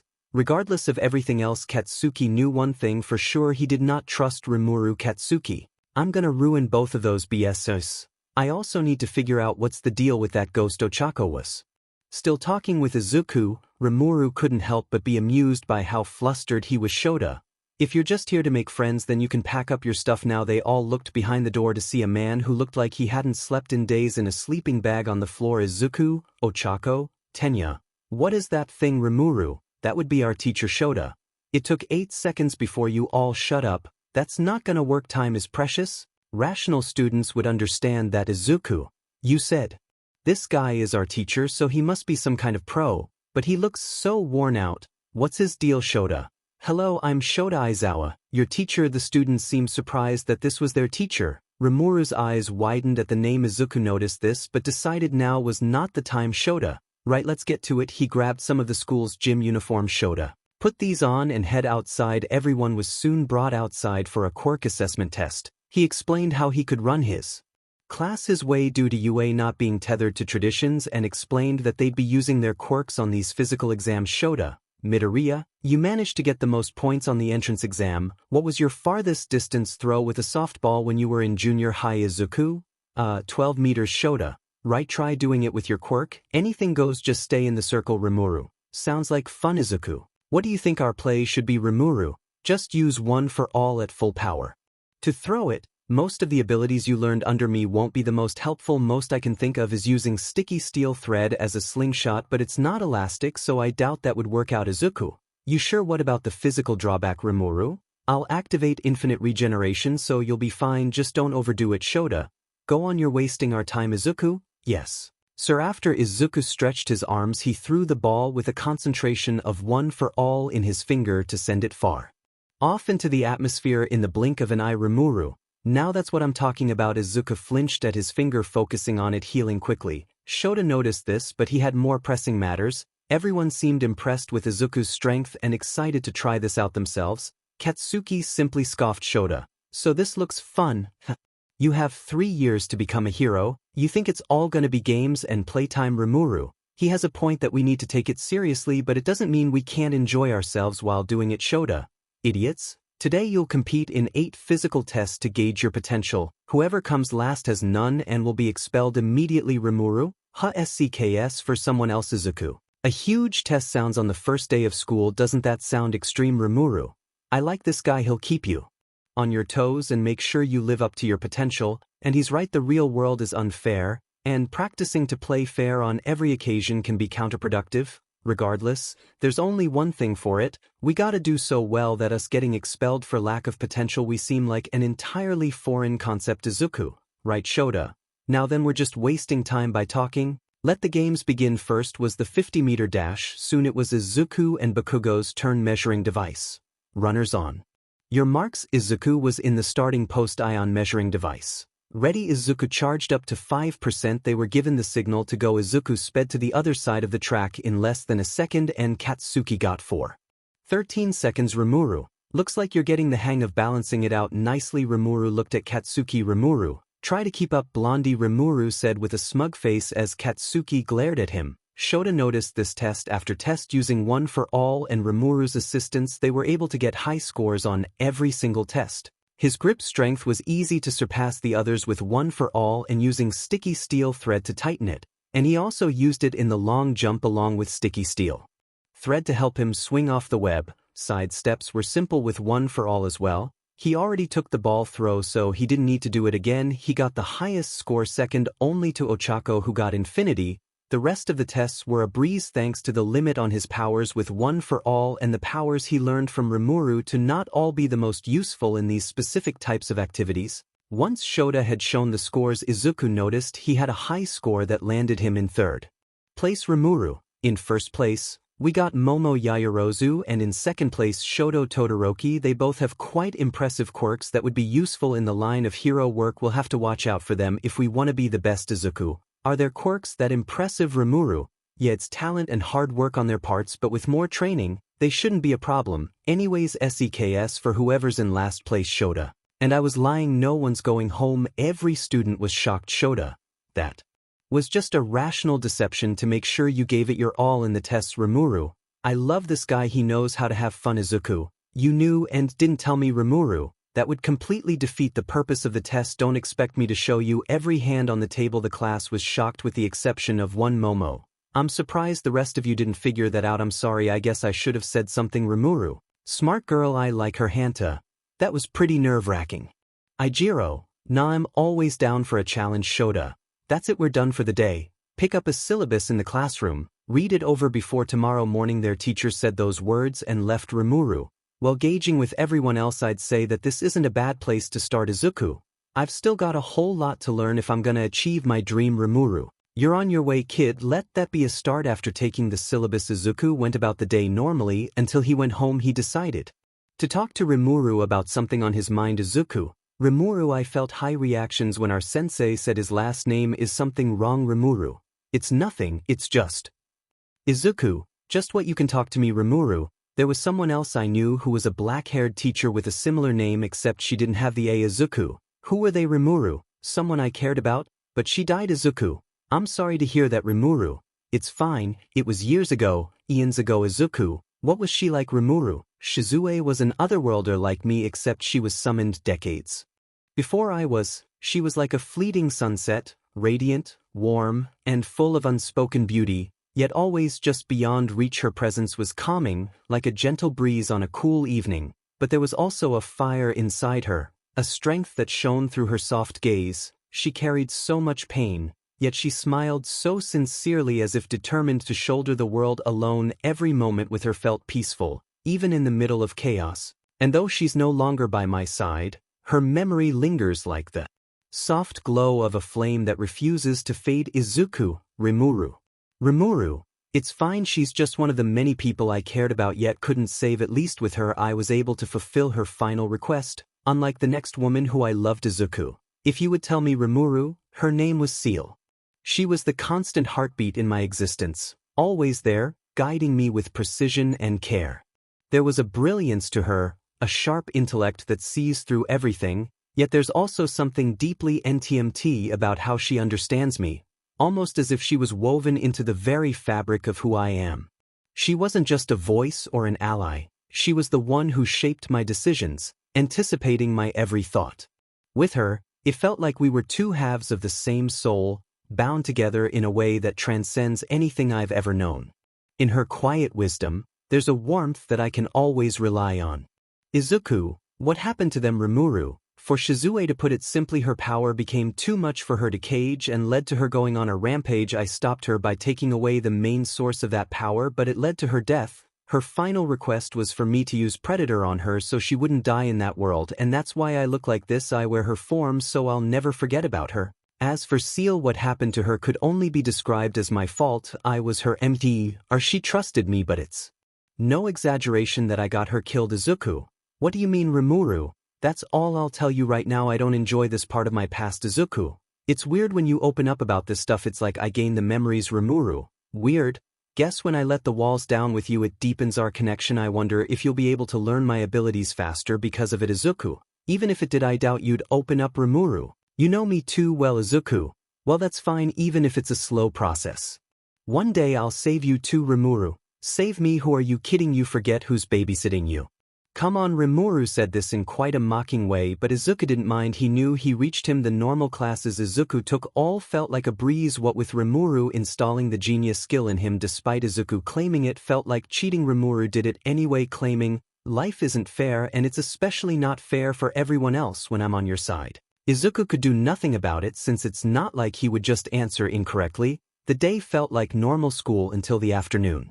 Arrived in which hero basic training would commence. All Might. I am here coming through the door like a hero. Everyone was impressed and happy to see him. Rimuru. He sure knows how to make an entrance. All Might. Welcome to the most important class at UA High. Think of it as 𝐀𝐮𝐭𝐡𝐨𝐫 101. Here you will learn the basics of being a pro and what it means to fight in the name of good. Let's get into it. Today's lesson will pull no punches. All Might exclaimed as he held a card that said battle in bold. Orange Katsuki. Fight training, he said with excitement. 𝐒𝐮𝐬𝐴, real combat. Rimuru, just what we need. All Might. But one of the keys to being a hero is looking good. Rows of clear containers with numbers emerged from the wall. All Might. These were designed for you based on your quirk registration forms and the requests you sent in before school started. Everyone was excited to get their costumes. All Might. Get yourselves suited up. Then meet me at training ground beta later. After 𝐒𝐮𝐬𝐴 had changed, he walked to the training ground. Rimuru. I'm sure the guys who designed the outfits try their hardest, but nothing compares to what I've made. I designed it based on something I wore back in the day. It's got a bit more improvements. Is all it's light yet durable and immune to all manner of attacks, even ones that don't exist yet in this world. It's a work of art if I do say so myself. Yet basically imagine 𝐒𝐮𝐴 in Rimuru's Demon Lord outfit. 𝐒𝐮𝐴, you used to wear this. It's very nice, but it feels a bit dark. Rimuru. Well, the idea was for it to mean business. 𝐶𝐮𝐴 did an amazing job. 𝐒𝐮𝐴. Who's that? Is she the one who made this? Rimuru. Yeah, she was another one of my subordinates. 𝐒𝐮𝐴. Pink hair, 2 white horns, an older brother. Rimuru was surprised. Rimuru. You really do get my memories when I tell you. That is interesting. 𝐒𝐮𝐴. She seemed sweet and kind yet wouldn't back down from what she believed in and wouldn't hesitate to be strict. Is that right? Seems you also personally thought she attractive. Rimuru. To the letter. 𝐒𝐮𝐴. Did she also? 𝐒𝐮𝐴 asked hesitantly, afraid to dig up past trauma for Rimuru. Rimuru. No, she should be alive, along with the rest of my people I haven't mentioned, though that's only if they made good on their word. 𝐒𝐮𝐴. Rimuru, and that's all the time we have for today. 𝐒𝐮𝐴, you need to open up. Rimuru. Just be careful with some of those memories. Some of them are not for a human mind. Now get ready. Seems we're about to start. All Might. They say that the clothes make the pros, young ladies and gentlemen. And behold, you are the proof. Take this to heart. From now on you are all heroes in training. This is getting me all revved up. You look so cool. Now shall we get started, you bunch of newbies? 𝐶𝐻𝐴. Hey 𝐒𝐮𝐴. 𝐒𝐮𝐴, Uraraka. 𝐒𝐮𝐴 said, a bit flustered. Rimuru. Come on dude, get it together. She's been talking to you for a while now. You can't act like a flustering mess that much. You're hurting me with that. 𝐒𝐮𝐴 tried to calm himself down, taking Rimuru's words to heart. 𝐶𝐻𝐴. Whoa, that outfit is seriously amazing. You look so cool, like a total hero, but, you know, with this super powerful, fancy vibe. Rimuru. She knows what's up. 𝐶𝐻𝐴. I should have been specific about what I wanted. This bodysuit is skin tight, not really my style. Rimuru. Quick compliment her. 𝐒𝐮𝐴. Well, it does look good on you. 𝐒𝐮𝐴 said hesitantly. 𝐶𝐻𝐴. Ah, you're sweet, thanks for saying that. All Might looked at 𝐒𝐮𝐴's outfit. Rimuru's astral projection flew beside All Might. Rimuru. Something I used to wear. Looks good, doesn't it? All Might. Looking sharp there. Young Midoriya, a true symbol of power and style. 𝐒𝐮𝐴. Thank you. All Might. All Might. Now that you're ready, it's time for combat training. Tenya raised his hand. Tenya. Sir. 𝐒𝐮𝐴. Oh, so that's Ida under there. Rimuru. Correct. 𝐒𝐮𝐴. He looks so cool. Rimuru. It does suit him nicely. Tenya. This is the fake city from our entrance exam. Does that mean that we will be conducting urban battles again? Rimuru. That's probably something we could have found out if we just let All Might speak, but whatever gets attention, I guess. 𝐒𝐮𝐴. You're always so cynical. All Might. Not quite. I'm going to move you 2 steps ahead. All Might then explained how most superhero battles take place indoors, and so this training exercise would give practice for scenarios of such. They would be split into teams of 2 good guys and bad guys for indoor battles. 𝐶𝐮𝐴. Isn't this a little advanced? All Might. The best training is what you get on the battlefield. Rimuru. So true, exactly why Hakuro always taught them. As if they were about to die. 𝐒𝐮𝐴. Why am I getting feelings of secondhand PTSD from that name? That seems inhumane for teaching. Rimuru. And he wasn't even that bad with me. You must be seeing how he treated everyone else. The other students showered All Might with questions. All Might. I wasn't finished talking. All Might then explained the rules. 𝐒𝐮𝐴. Sounds like a classic action movie setup. Rimuru. Or a Sentai episode plot. All Might. Time's limited, and we'll choose teams by drawing lots. Tenya. Isn't there a better way? 𝐒𝐮𝐴. Think about it. Pros often have to team up with other agencies on the spot, So maybe that's the reason we're seeing that here, Tenya. Yes, I see life is a series of random events, Rimuru. Makes sense even if you have a team that you're comfortable working with, anything can happen, Tenya. Excuse my rudeness, All Might. No sweat, now let's draw, Rimuru. Wonder who we'll get? Ideally I'd like to get paired up with Momo or Shoto, even going against them would be ideal. Learning more about the biggest competition would be beneficial later. The lots were decided. Ochako. Wow, what are the chances we're a team, Izuku? Oh my gosh, I have to make a good impression on her, Rimuru. This ain't bad either, I guess, Rimuru said with a smirk. All Might. I declare that the first teams to fight will be All Might. Pulled out the Team D Villain and Team A Hero from the lots. All Might. These guys, Rimuru. I take it back, this is perfect. All Might. Team A will be the heroes, Team D will be the villains. Everyone else can head to the monitoring room to watch. Rimuru and Katsuki stared each other down. Katsuki glared while Izuku smirked. Rimuru, try to make it at least a bit fun for us. Katsuki grunted in response, knowing how crazy he'd seem to be responding to what everyone else would see as nothing. All Might. Bad guys, you can go on in and get set up. In 5 minutes the good guys will be let loose and the battle will start. Rimuru, I already have their entire plan laid out. This is what we're gonna do. Give your girlfriend the details. Izuku turned red. Isuzu. She's not my girlfriend, Rimuru. Not with that attitude, she's not. Now listen up. Later Izuku and Ochako snuck in through a window and continued walking through the building when suddenly Bakugo jumped out at them. Rimuru, gotcha, dumbass. Like a fly trapped in a web, he fell into the invisible sticky steel thread trap they laid out. Hook, line, and sinker. Katsuki. What? The Izuku wasted no time in completely coating him in more of the thread like a spider wrapping up its prey. Katsuki.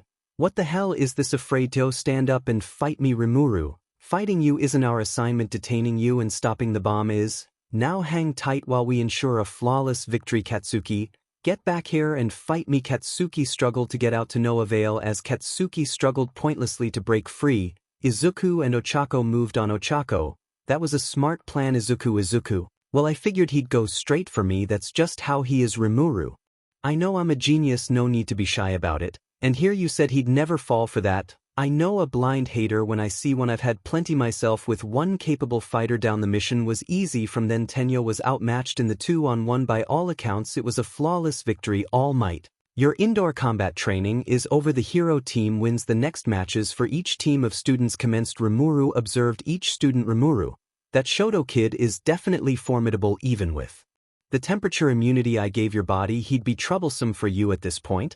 That aside, each of them does have a healthy amount of potential if guided properly.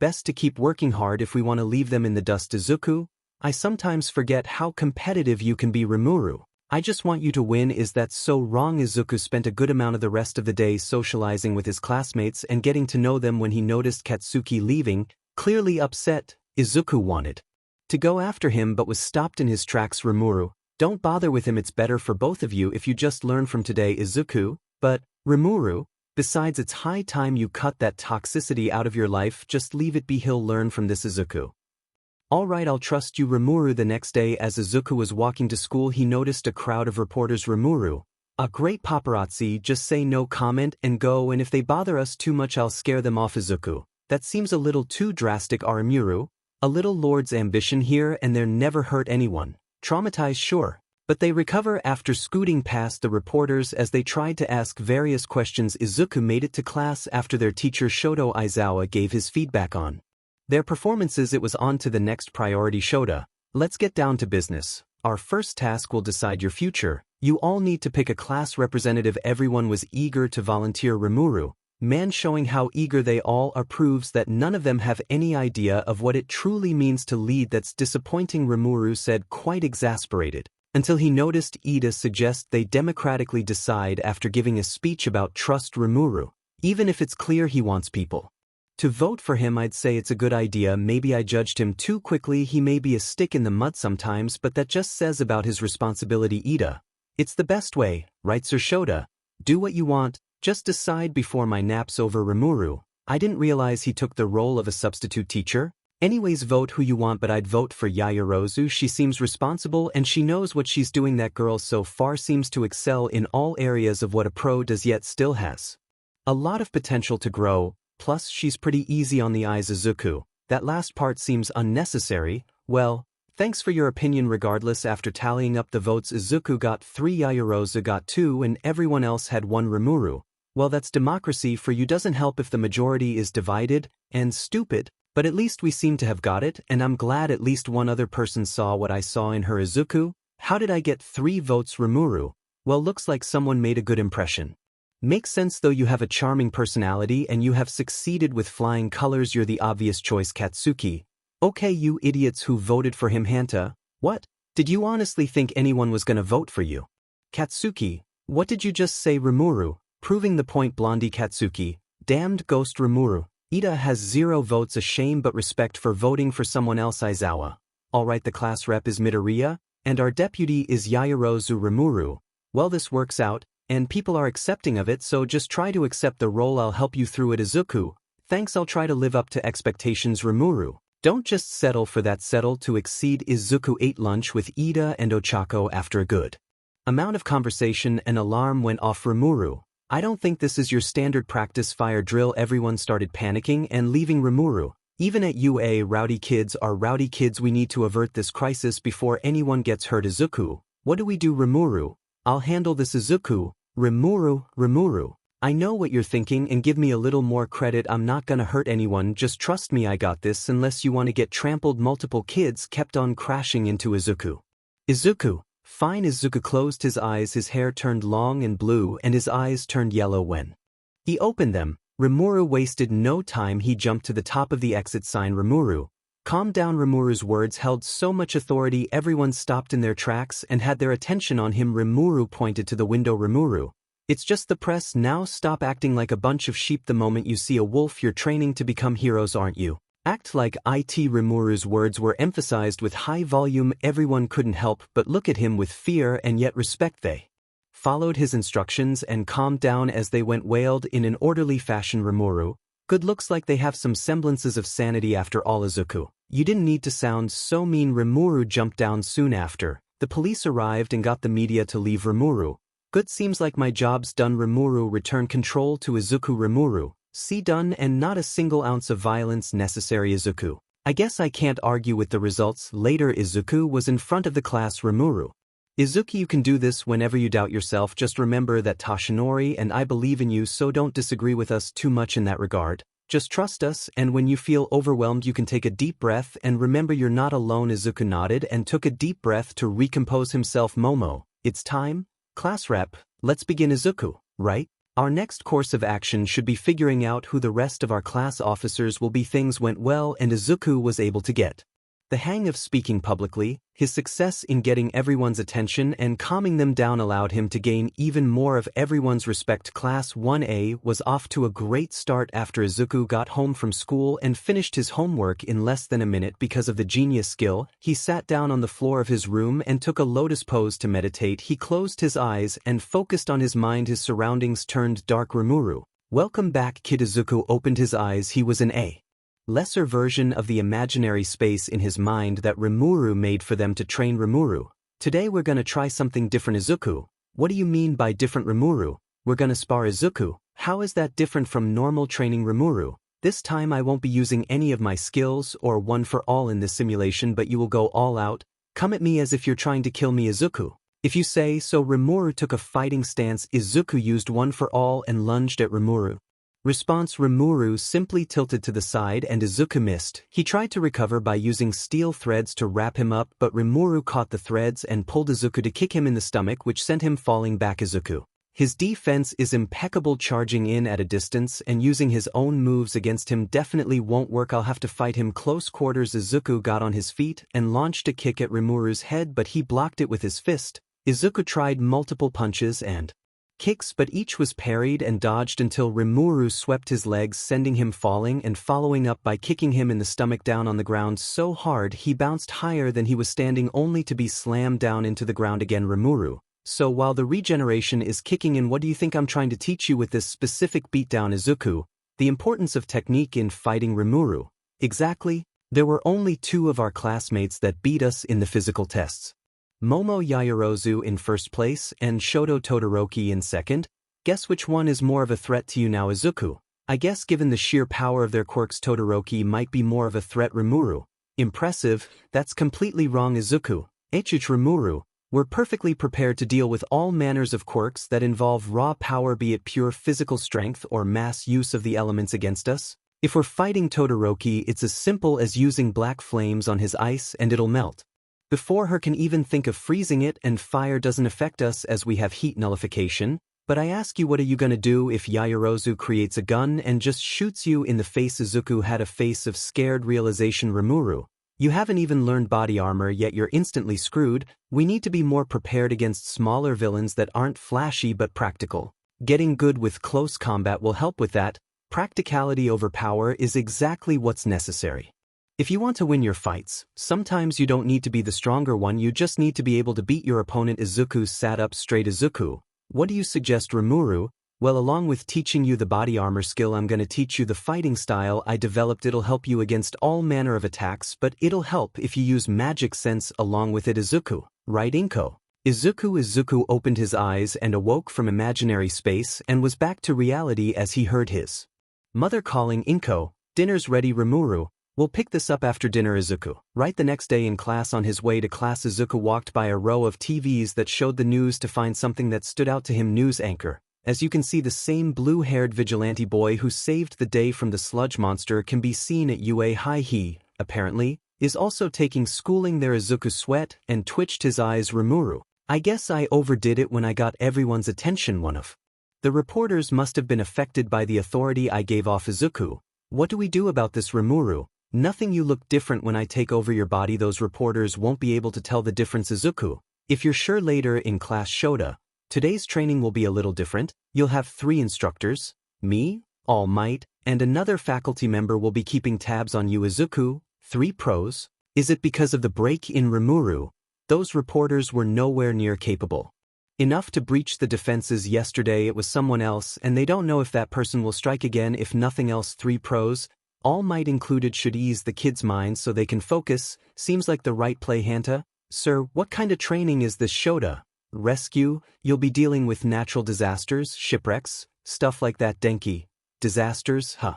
Sounds like we're in for a big workout. Mina, totally. Ijiro, real hero stuff. This is what separates men from the boys. Shota, guys, I'm not finished yet. The students, calm down. Shota, what you wear in this exercise is up to you. I know you're excited about costumes, but keep in mind that you haven't gotten used to them yet, and they might limit your abilities. Rimuru, honestly, all the more reason to wear them if you ask me. That way you can get used to them and modify them if necessary, but in our case, yours is perfect in every way. Izuku, so I assume you want me to wear it again to get used to it. Rimuru, yep, that's what we're going with. Shota, this special training is at an off-campus facility, so we'll be taking a bus to get there. That's all. Start getting ready. Rimuru, I can tell you're excited about this. Izuku, it's what I've been waiting for. It'll bring me one step closer to being the kind of hero he is. I'll do my best. Rimuru, while he's a good goal to reach, remember you don't have to be exactly like him. Aim to be better and you'll be the #1 hero in no time. Izuku, right. Later on the bus, through conversation, Izuku's quirk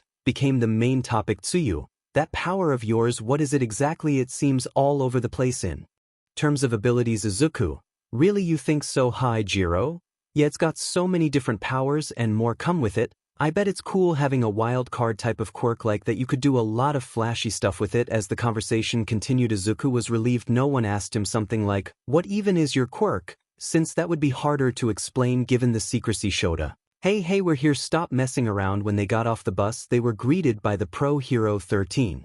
13, hello everyone, I've been waiting for you. Izuku, it's the space hero 13, the chivalrous pro who's rescued a ton of people from disasters across the world. Rimuru, I still don't get why she chose that name. It seems a bit random, but it's catchy enough, so who cares? After 13 explained the USJ. Shota, hey, shouldn't All Might be here already?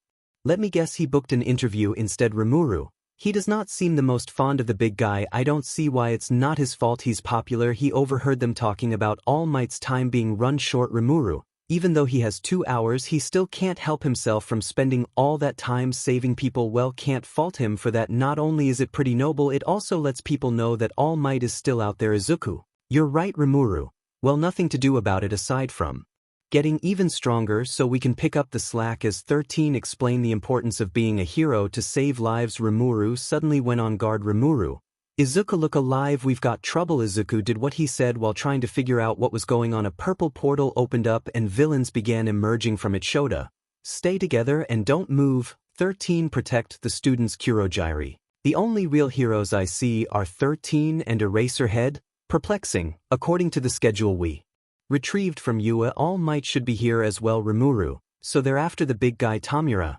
Where is he? I went through the trouble of bringing so many friends who are eager to meet him. They want All Might, the great symbol of peace. I can't believe he's not here. Maybe if I kill a few kids he'll come out to play. Izuku felt Rimuru's aura sharpen, seemingly affected by those words. When he looked at him, he had a blank and serious stare that he'd never seen on him before. Soon after, Eraserhead wasted no time jumping into action, taking out the villains left and right with his quirk, combat, and his scarf. 13 and the students attempted their escape, but they were cut off by 𝐀𝐮𝐭𝐡𝐨𝐫. 𝗀𝗱. There is no escape for you. It's a pleasure to meet you. We are the League of Villains. Rimuru. Wow, what a creative name, 𝐀𝐮𝐭𝐡𝐨𝐫. I know it's impolite, but we decided to invite ourselves into this haven of justice to say hello. And besides, isn't this a fitting place for All Might, the symbol of peace, to take his last breath? Rimuru, you should let me handle this. Izuku. Let's just let the heroes handle this. Rimuru. So you want me as a last resort, huh? Reasonable. I suppose you're right. Let the pros earn their paycheck. We don't want to get into trouble. Best to only interfere if we need to. Bakugo and Ijiro wasted no time in attacking 𝐀𝐮𝐭𝐡𝐨𝐫. Rimuru. Those idiots. When the smoke cleared, 𝐀𝐮𝐭𝐡𝐨𝐫 was unaffected. He then scattered the students across the facility. Izuku's portal opened in midair. He fell above a large body of water. Rimuru. Izuku, by any chance did I teach you water manipulation yet? Izuku. And oh, Rimuru. Damn it. Izuku landed in the water with a splash. Rimuru.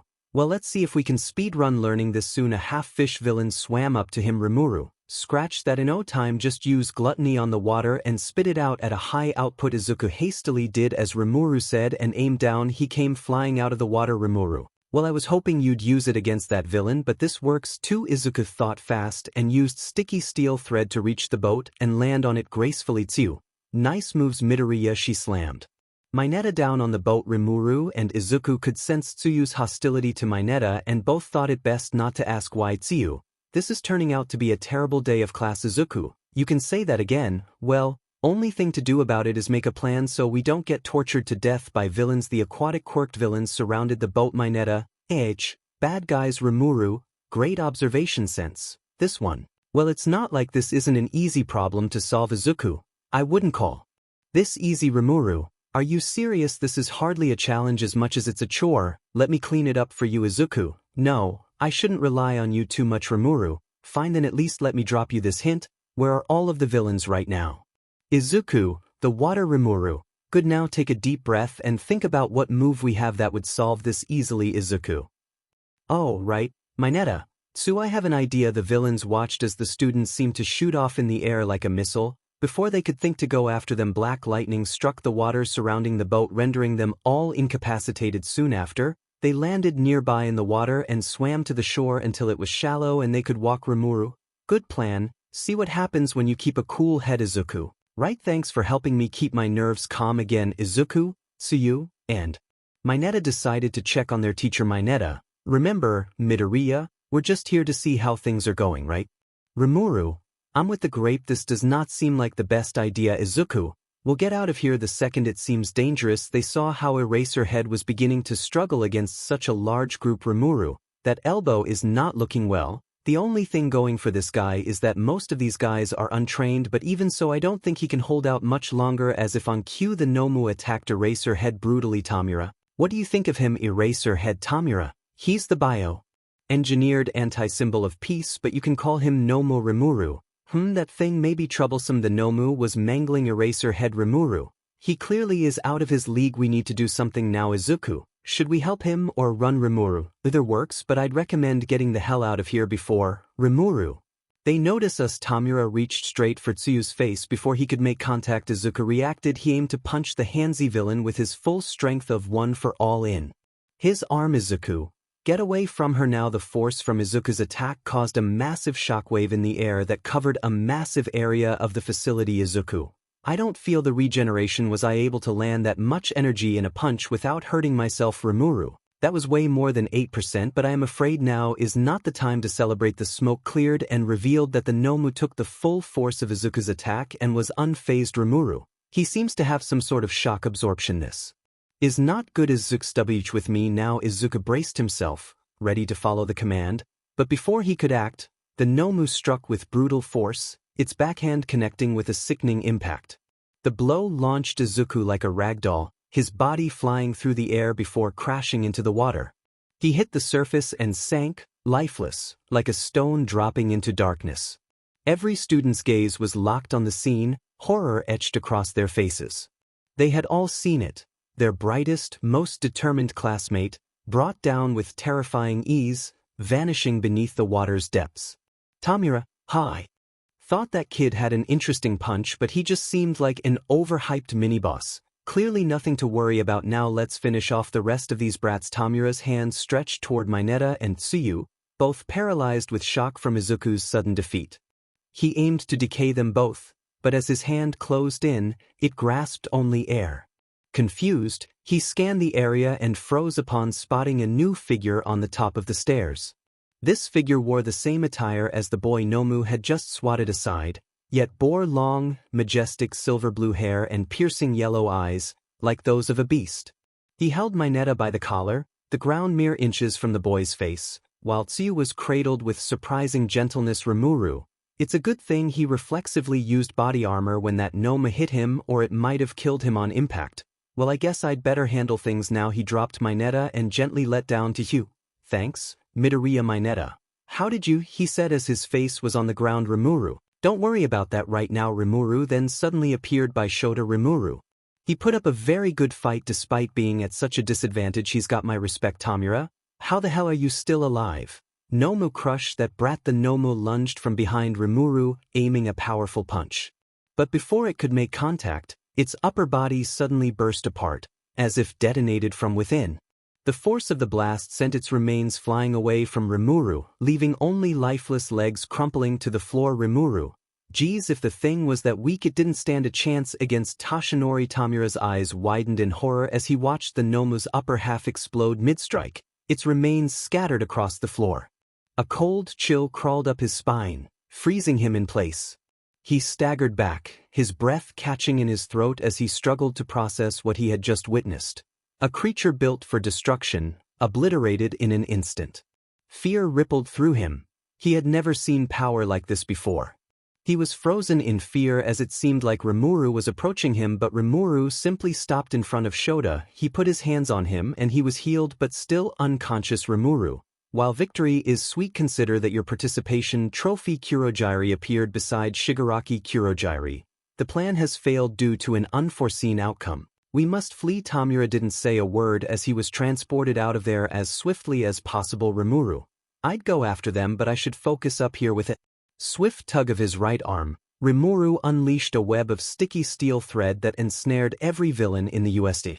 In an instant, they were bound tightly together and yanked into a massive heap of chained bodies, right at the foot of the staircase. Rimuru. Well, that about wraps things up. I sensed 𝐿𝐴 escaped. Help should be on the way soon. My job is done. You can come back now. Rimuru closed his eyes, but nothing happened. Rimuru. Izuku, don't keep me waiting too long. It's time to 𝐿𝐴's back, but Rimuru got no response. Rimuru began to get nervous, fearing that Izuku may have been killed on impact, and that Rimuru was all that remained of this body. Rimuru. This is not good. Meanwhile, Izuku slowly opened his eyes to find an unfamiliar room, yet a sense of belonging couldn't help but wash over him. Izuku. Where am I? What is this place?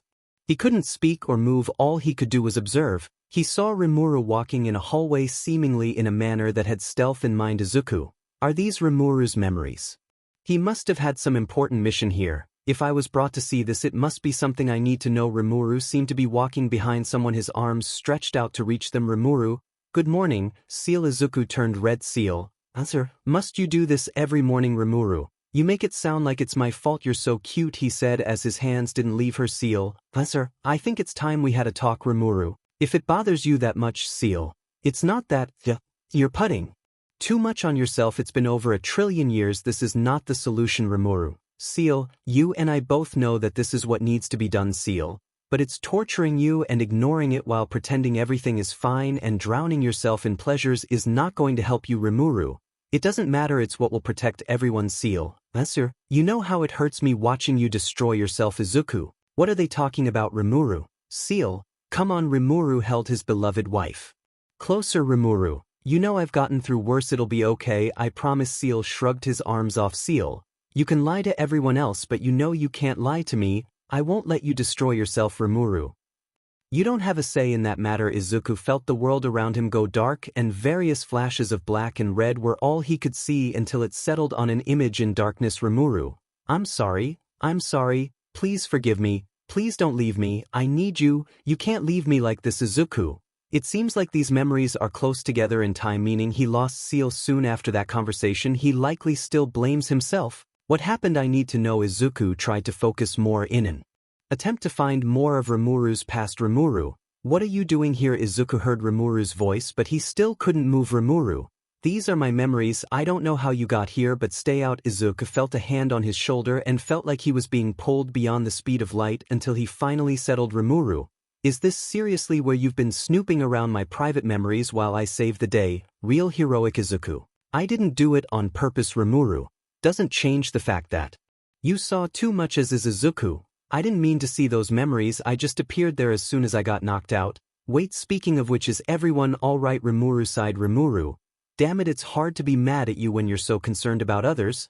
Well, don't worry, everyone's fine, I made sure of it, I even healed your homeroom teacher after that thing mangled him. But posing as you was not easy, I mainly just claimed to not be feeling well and avoided everyone. I killed the monster, but Toshinori and I agreed that it would be best to have him and the heroes take credit for saving us, and thankfully your classmates are keeping quiet. Izuku, so what's the problem? Rimuru, the problem is that was 2 days ago. Thankfully you had school off thanks to that attack, but by the time you wake up out of this you should have school tomorrow. Izuku, wait, I've been here that long and you couldn't wake me up? What happened to me? Rimuru, I don't know, Rimuru said in a sarcastic yet defensive way.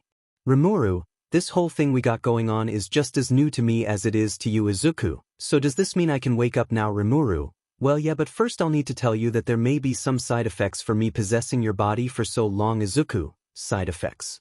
Rimuru, nothing too bad, it's just that your body has become far more adjusted to handling my power, so you may feel a bit lighter, but be careful and take some time to adjust to this. Izuku, alright, I understand. Rimuru, oh by the way, if you look through my memories again, I'm gonna increase your pain receptors whenever you get hurt to make the regeneration feel so bad it'll make you want to die. Izuku woke up with a shiver of fear from that threat. He got out of bed, he felt surprisingly refreshed.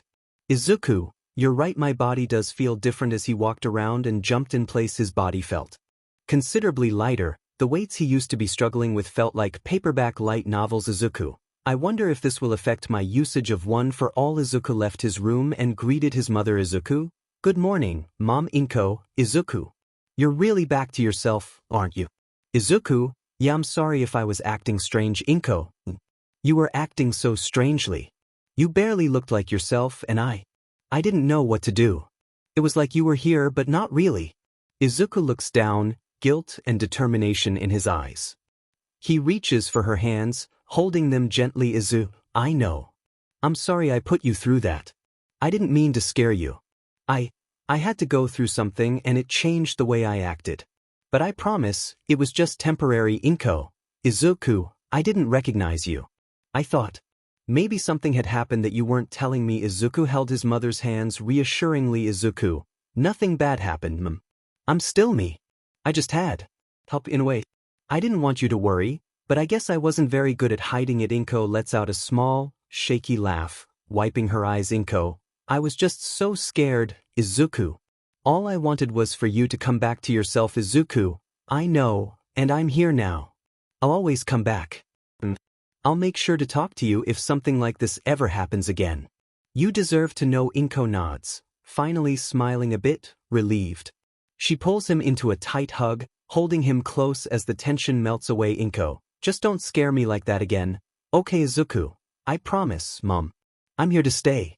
They remain embraced, finding comfort in each other's presence as they let the moment settle. Izuku arrived at UA, immediately noticing a newfound swiftness in his movements. It took him a moment to adjust to the unfamiliar sensation left behind from being under Rimuru's influence for so long.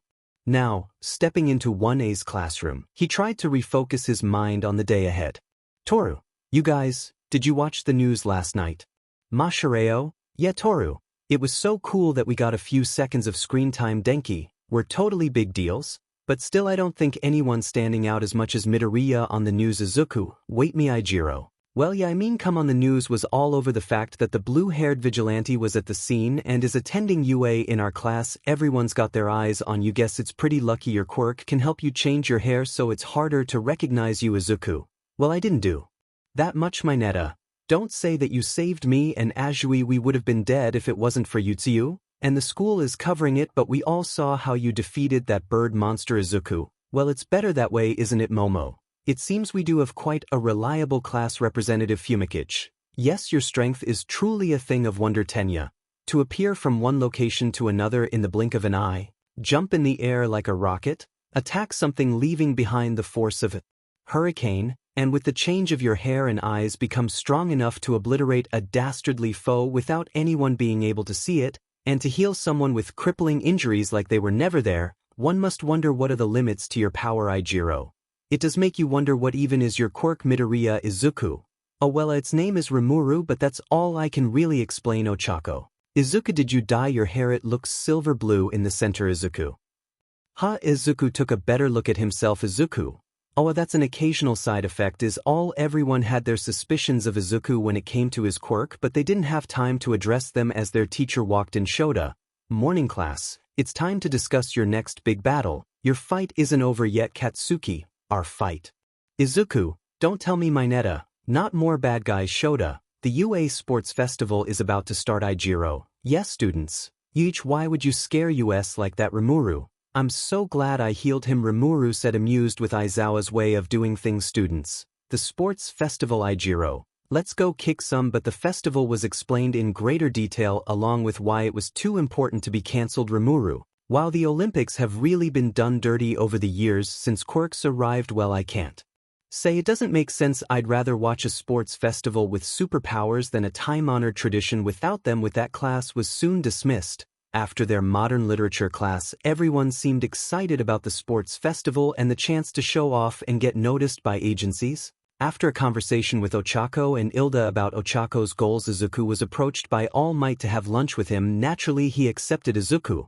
Is something wrong, Rimuru? I doubt it, but either way, I'm glad we can all get the chance to talk later. All Might explained that his time was shrinking, though thanks to not too many instances where he has to strain himself. It wasn't cut too short, but it still was left with around 2 hours and a high chance of decreasing. Rimuru. Sounds like a good thing I intervened then. If you had to fight that thing, I'm sure you'd win, but not without straining yourself. If you ever want me to cover for you, let me know. Toshinori. Thank you, but there's no need. You just keep training young Midoriya. On that note, it seems like he's changed a bit. Rimuru. I didn't expect your hair color would start to change to match mine, but hey, at least it looks pretty cool, and only a quarter of it is light blue, so you should be fine. Izuku. I feel really different, like I've gotten stronger. Rimuru. And all you had to do was let me drive for a while. How interesting. Toshinori. Now the reason why I brought you both here was to talk about the festival. Rimuru.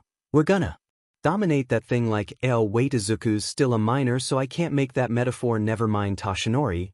Well, I wouldn't put that past you since you can use one for all efficiently. Full cowling was a clever idea, Rimuru. It was my idea. I thought it would be efficient to spread it out evenly for long fights rather than breaking his bones just for one big blast. That's not even at the peak. That would be extremely inefficient even with my infinite regeneration backing him up, which would probably mutate him in less than ideal ways. Still, constantly breaking your bones just to use those powerful bursts seems pretty stupid. Izuku. It wouldn't be the best strategy. Toshinori. Agreed. Sounds like such a waste of potential. Rimuru. Allowing you to do something like that would just be a waste of the power. Izuku. Don't worry, I don't plan on breaking every bone in my body just to win a single fight. That wouldn't be the smartest plan.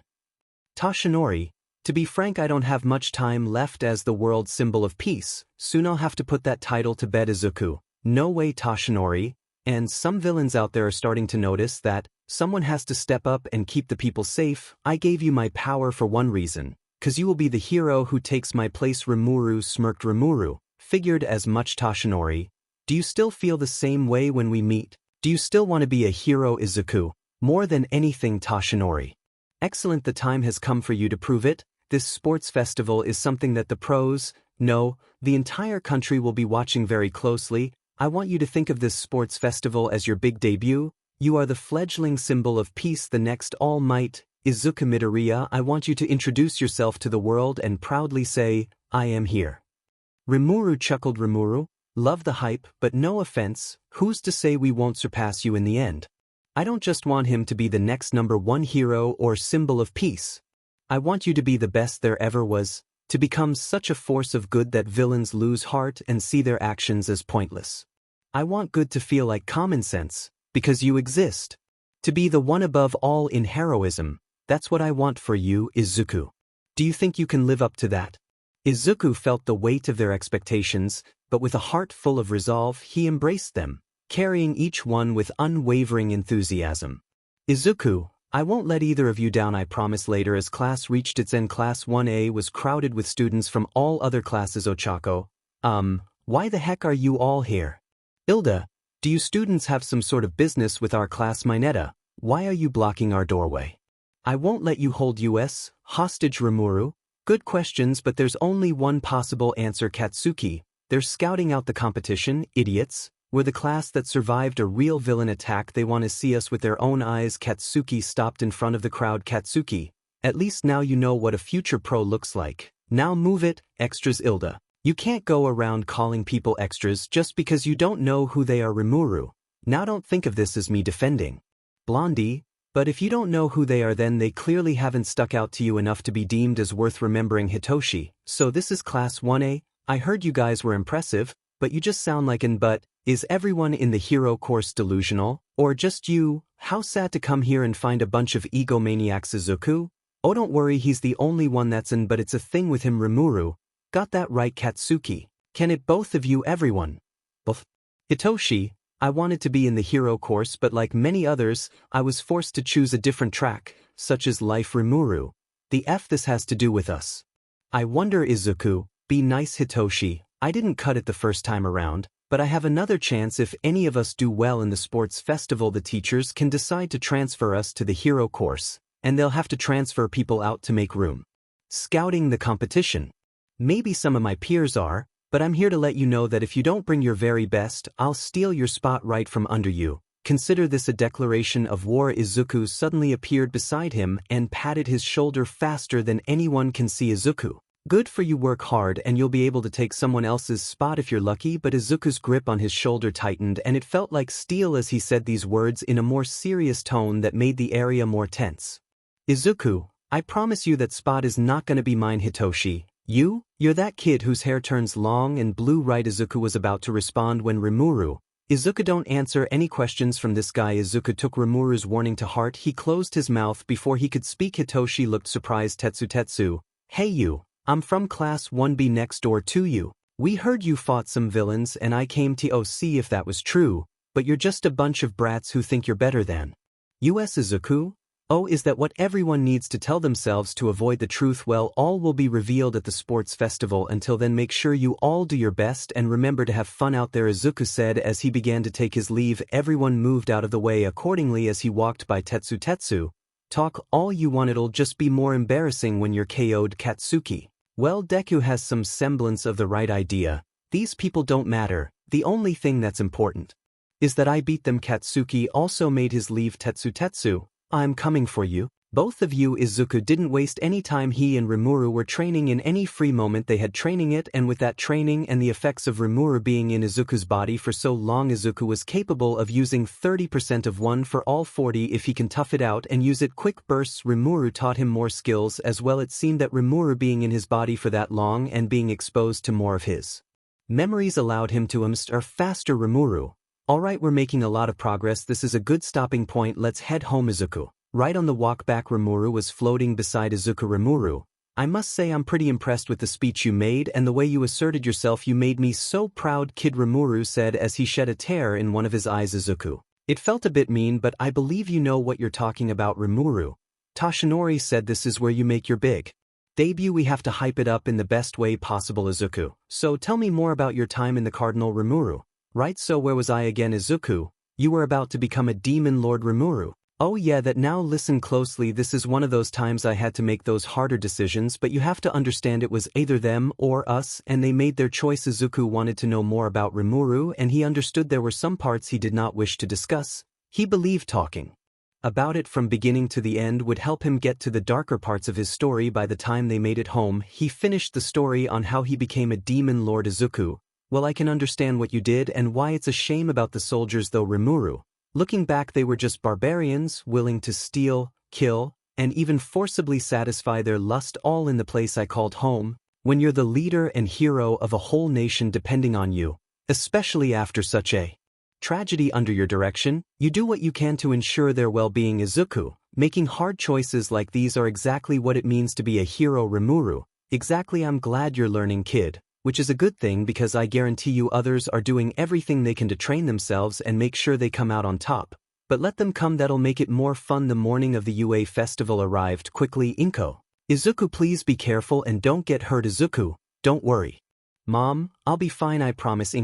I'll record the whole festival in HD. Do your best, son. Izuku nodded. Izuku, okay, I'm off. Izuku took a step out of the door. He walked to the shade of his apartment and suddenly appeared to the side of the walls of UA. Rimuru, you've mastered the shadow movement skill pretty easily. You're a prodigy. Izuku, well, I do have your blessing. Rimuru, that you do, and it's probably one of the best blessings I could give out while still giving you room to grow. That is, I want to make sure you still work for it. Izuku, thanks. Rimuru, now let's knock him dead. They prepared in the locker room. Rimuru, SCKS that you can't wear my outfit, but since everyone is in standard gym clothes, I guess it's fair. Still, I could imbue your gym uniform with my magic to give you a leg up. It does count as using your quirk. Izuku, no thanks. Keeping it from tearing from the backlash of our power would be convenient, though. Rimuru smirked, pleased with Izuku's response. Rimuru, integrity yet still thinking smart. Respect. Rimuru snapped his fingers. Rimuru, this will keep your uniform intact, preventing any tearing. Any attack meant for you will still land as though you're wearing it, but the material won't give way over time. Izuku, thanks. Izuku then got the attention of the class by clapping his hands as he spoke. Izuku, alright guys, we'll be entering the arena soon, so be ready. Shoto, Midoriya. Izuku, hey, Todoroki, what's up?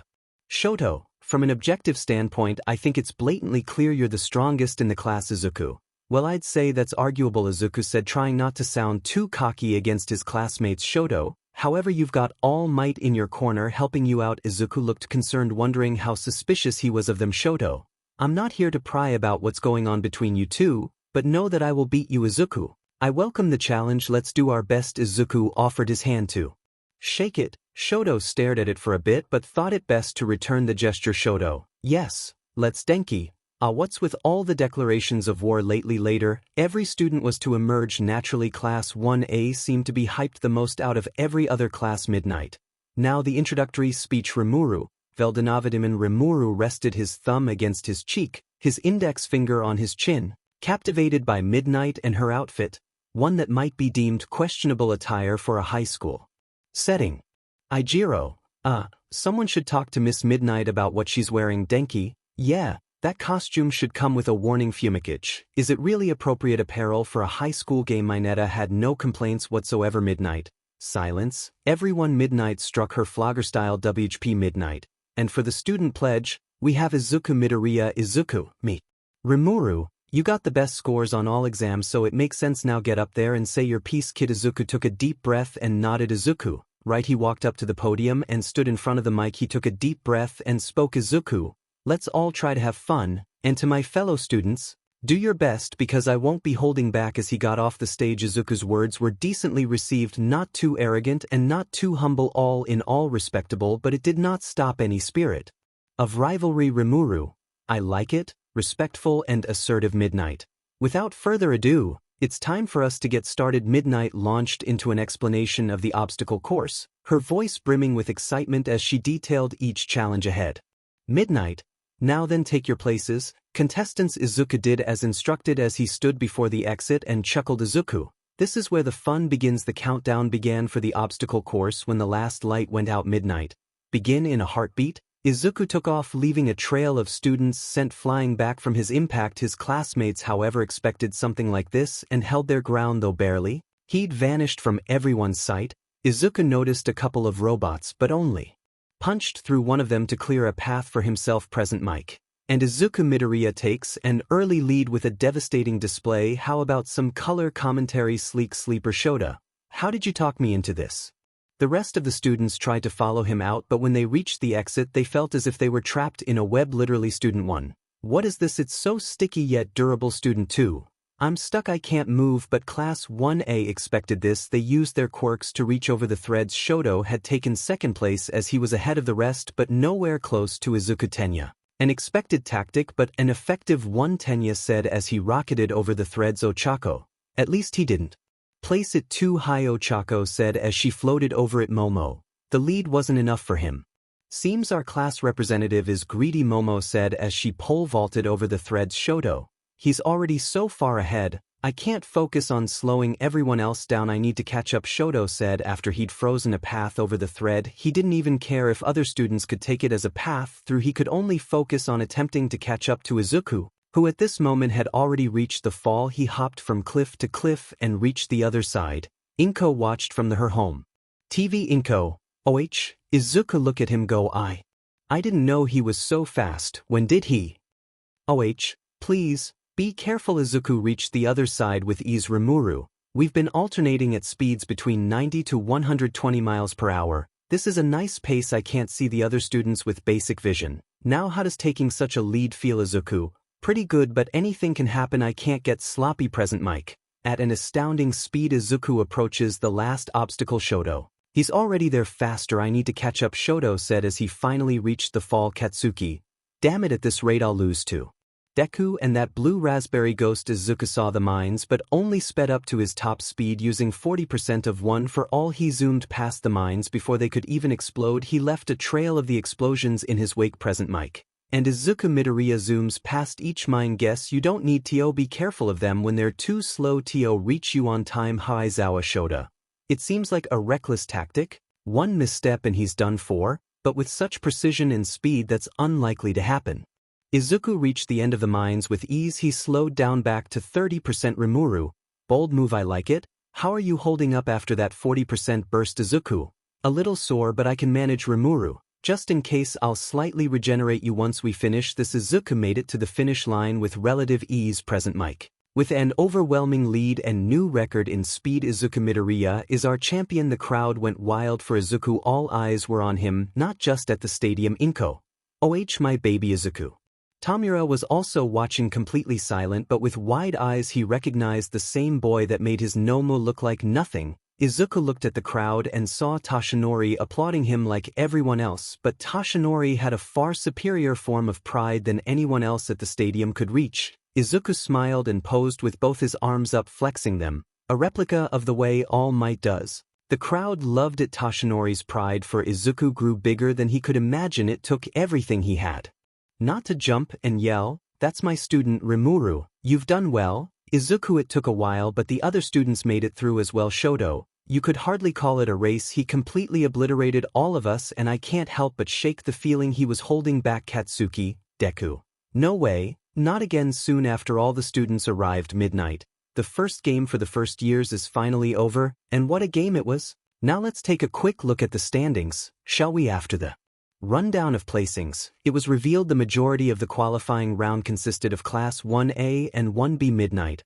Only the top 42 will advance to the next round. But don't be too let down if you didn't make the cut. We've prepared other opportunities for you to shine. Midnight said as she chuckled and licked her lips. 𝗛𝗏 felt something snap inside of him from that. 𝐒𝐮𝐿A𝐴. Please calm down. The emotions you feel are partly shared with me and they're quite distracting. 𝗛𝗏.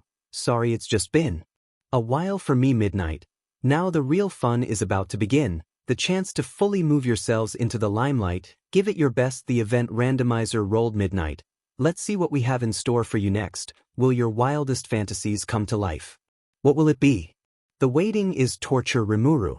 Likely the event being randomized is a sham. If they weren't, then they'd have to have prepared the event on the spot, and even with quirks that would be inefficient. 𝐒𝐮𝐴𝐫. You're probably right. Midnight. Prepare yourselves. For this, the next event was to be a cavalry battle. Denki. Cavalry battle. I'm terrible at those, Tsuyu. It's not an individual event. I wonder how they'll split us up. Midnight explained the rules up to the point value. 𝗛𝗏. Seems fair, and we'll probably be able to collaborate with other students well. Izuku, are we sure about that? Rimuru, there'd have to be a pretty good reason for not to want to partner with you after that display midnight, and the point value assigned to first place is 10 million. Rimuru. Okay, that's a pretty good reason. Everyone had the same thought as their eyes were focused on Izuku. Everyone. If you take down his team, you'll win the cavalry game and take the lead yourself. Izuku, I know what you're all thinking, and go ahead, keep treating me like I'm an easy target. Izuku's aura could be felt, and it was filled with a spirit that seemed all too unnervingly eager. He looked up at everyone and smirked. Izuku, see what happens? Everyone began rethinking their strategies. Rimuru, this game perfectly symbolizes what it means to be the best and the burden that comes with it, and take it from someone who spent 1 trillion years of his life at the top. When you're at that point, you're in everyone's sights, so naturally they'll want to target you. Izuku, when you said the reason you were sealed is that you were too strong and people were afraid, I figured if I were to become the #1 hero this would happen. I hope I've prepared for it properly. Rimuru, well, at least from my perspective. You're doing well so far. Midnight. Now you've got 15 minutes to build your teams. I recommend you get started. It seemed like everyone was avoiding Izuku due to how many points he had. Rimuru, makes sense. Even if they do earn an easy 10 million by partnering with you, keeping it is another story. And even if they believed in you that much, you're still likely one of the strongest students at this school, and everyone wants to show off by proving they can beat you. Izuku, I didn't expect to be received well, but I didn't realize being at the top would be even lonelier than being at rock bottom. Rimuru, it's because a loss is relatable, but wins are rare and desired. Take it from me, you get used to it. Even as a beloved leader of a nation, even with the most loyal subordinates, you could imagine an entire nation cheering you on for every step you take. You'd be surprised how alone you feel after it all. Izuku, but didn't you have strong subordinates as well? Rimuru, I did, but over time the gap between me and them became even greater, and that gap provided so much distance to the point where I could hardly say I knew anyone anymore. I hardly could have had any chance of being grounded to them if it weren't for. Rimuru cut himself off, but Izuku had a good guess as to who he meant. Izuku, if it weren't for Seal, I assume.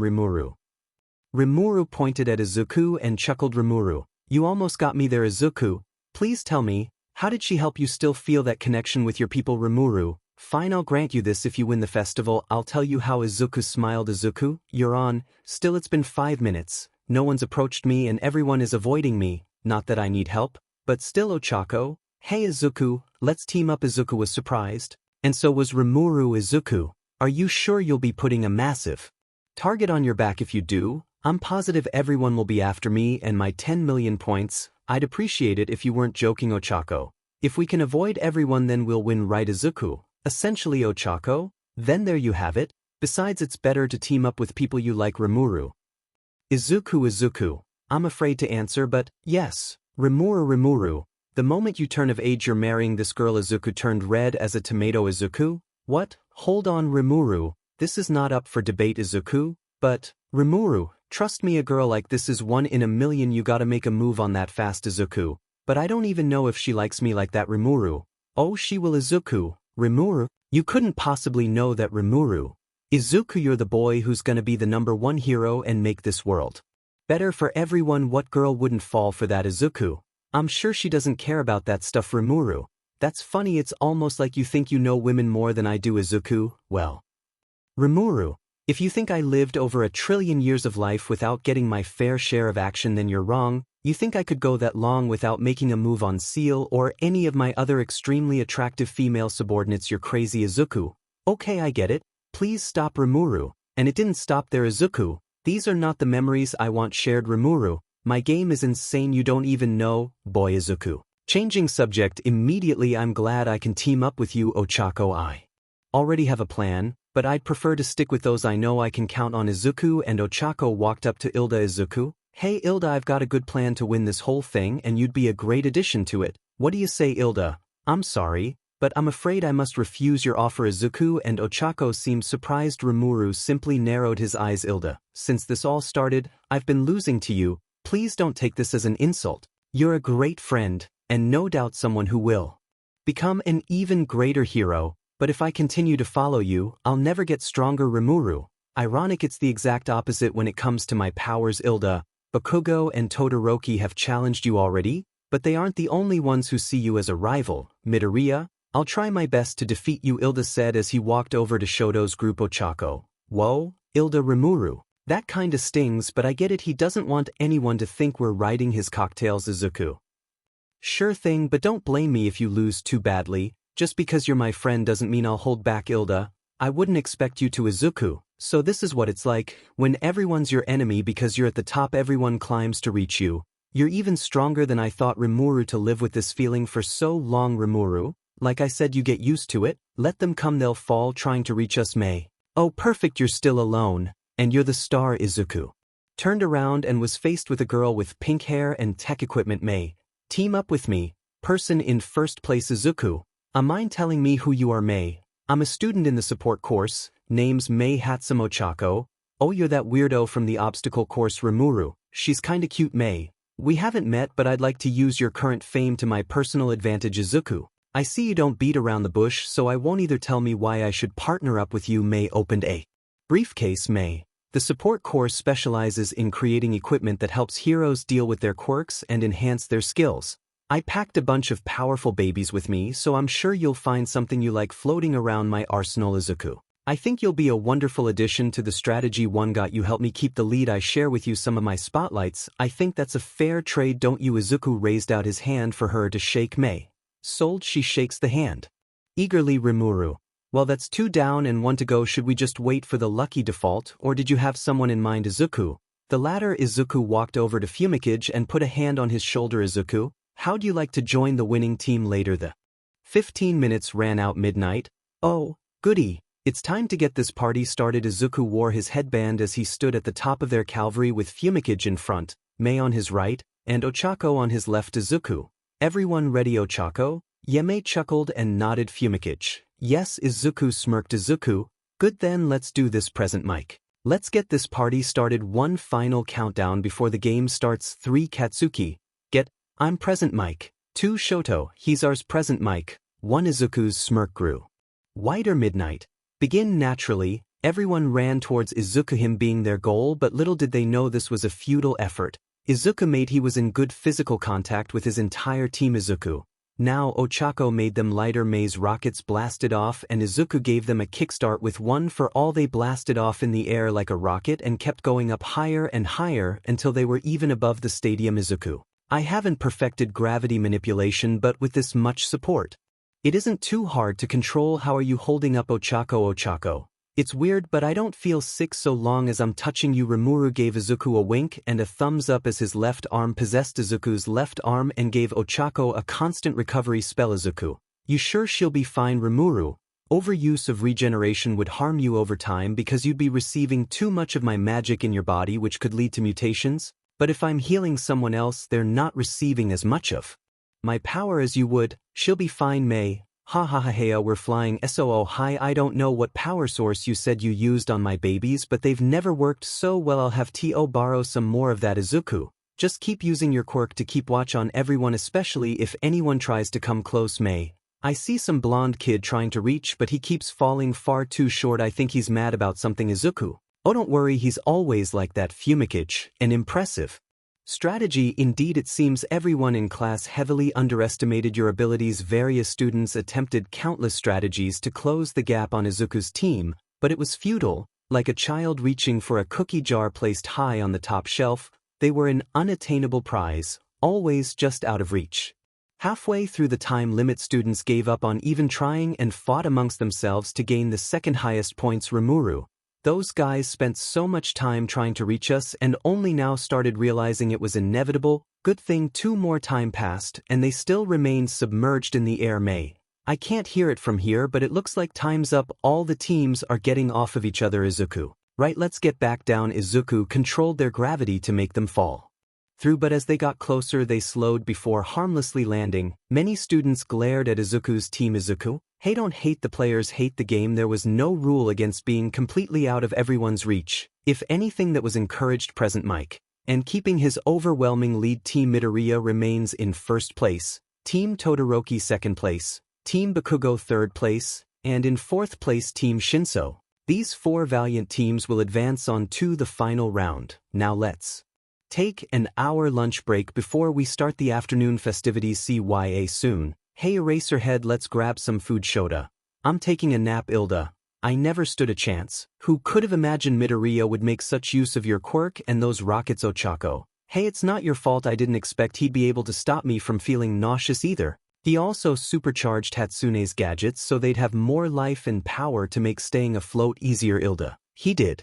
No wonder you were in the air for so long. It seems I've been completely bested by him yet again, and here I wanted to show that I could compete with him Ochako. You're always trying to one-up each other. Oh, speaking of which, where'd he go? Izuku was currently standing in one of the stadium's entrances leaning against the wall with his hands in his pockets as Shoto stared at him. Izuku, you wanted to talk. So speak. Shoto didn't say anything. Izuku, look, I respect your competitive spirit, but we should eat soon before time runs out. I don't want to stand too long in the cafeteria line. Shoto.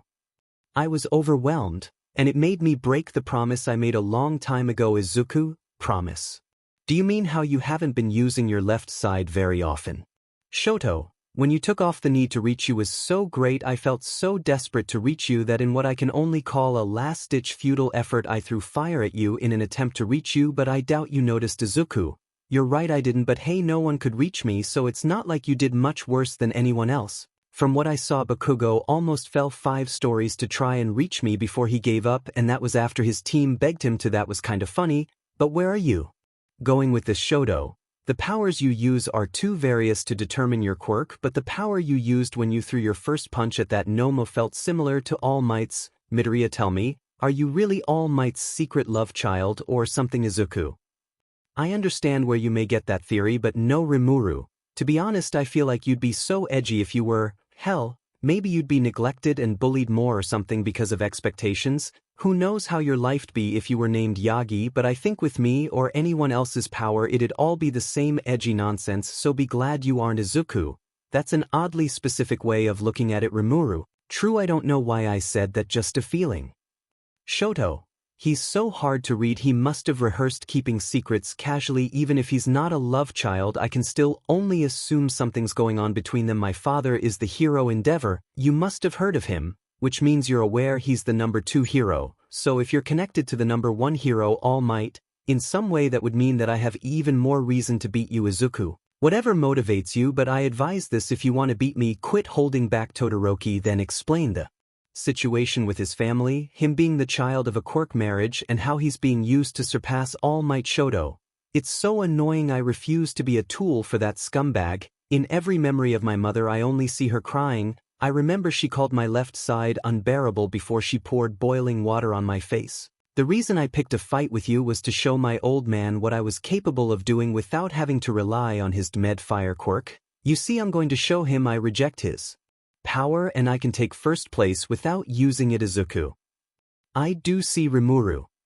what a disappointment. Izuku, I see I completely overestimated you. It seems Bakugo is the only true rival I have right now. Shoto looked surprised as Izuku began to walk off. Shoto, hang on, what are you saying? Izuku, if you're so much more concerned about your father, what he thinks, claiming that the quirk you were born with is his power when it's clearly yours, you're obviously nothing but a puppet who thinks he's cut his strings. Shoto became furious at those words. He grabbed Izuku's arms. Shoto, what the hell are you talking about? Before he knew it, Shoto was pinned to the wall.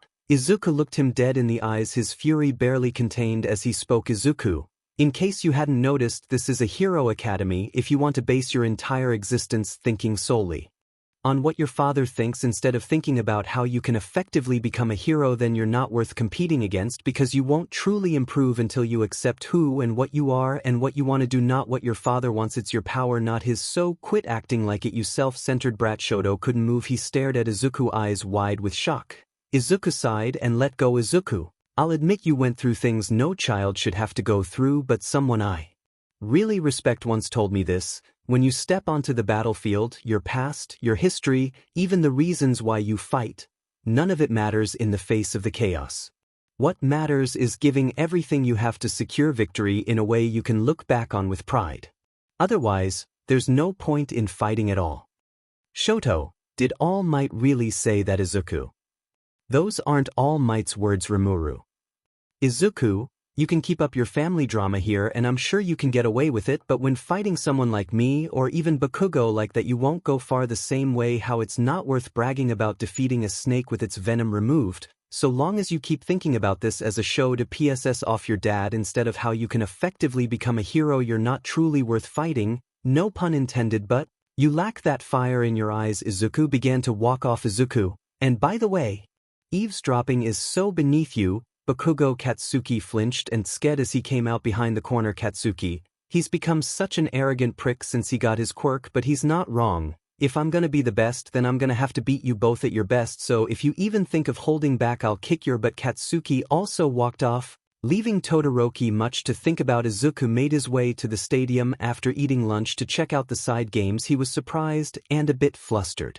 to find all the female students in Class 1A wearing cheerleader outfits. He noticed Denki and Mineta giving each other a thumbs up and Yaoyorozu yelling at them angrily, realizing they must be responsible. Rimuru, guess those two are good for something after all, Rimuru said with his thumb and index finger holding his chin. Izuku's side used to Rimuru's antics by now. Rimuru, don't give me that, just compliment Ochako on how she looks. Izuku, now's not the time. Rimuru, it's never the time with you. They listened as Present Mike explained that the 4 winning teams from the Calvary battle would be competing in a 16-person one-on-one fighting tournament. Ijiro, ah yeah, finally getting the chance to show what we're made of. I watch these finals every year and now I'm actually in them. Midnight, come closer and draw lots to see who you're up against, then enjoy the pleasure of the recreational games before we start.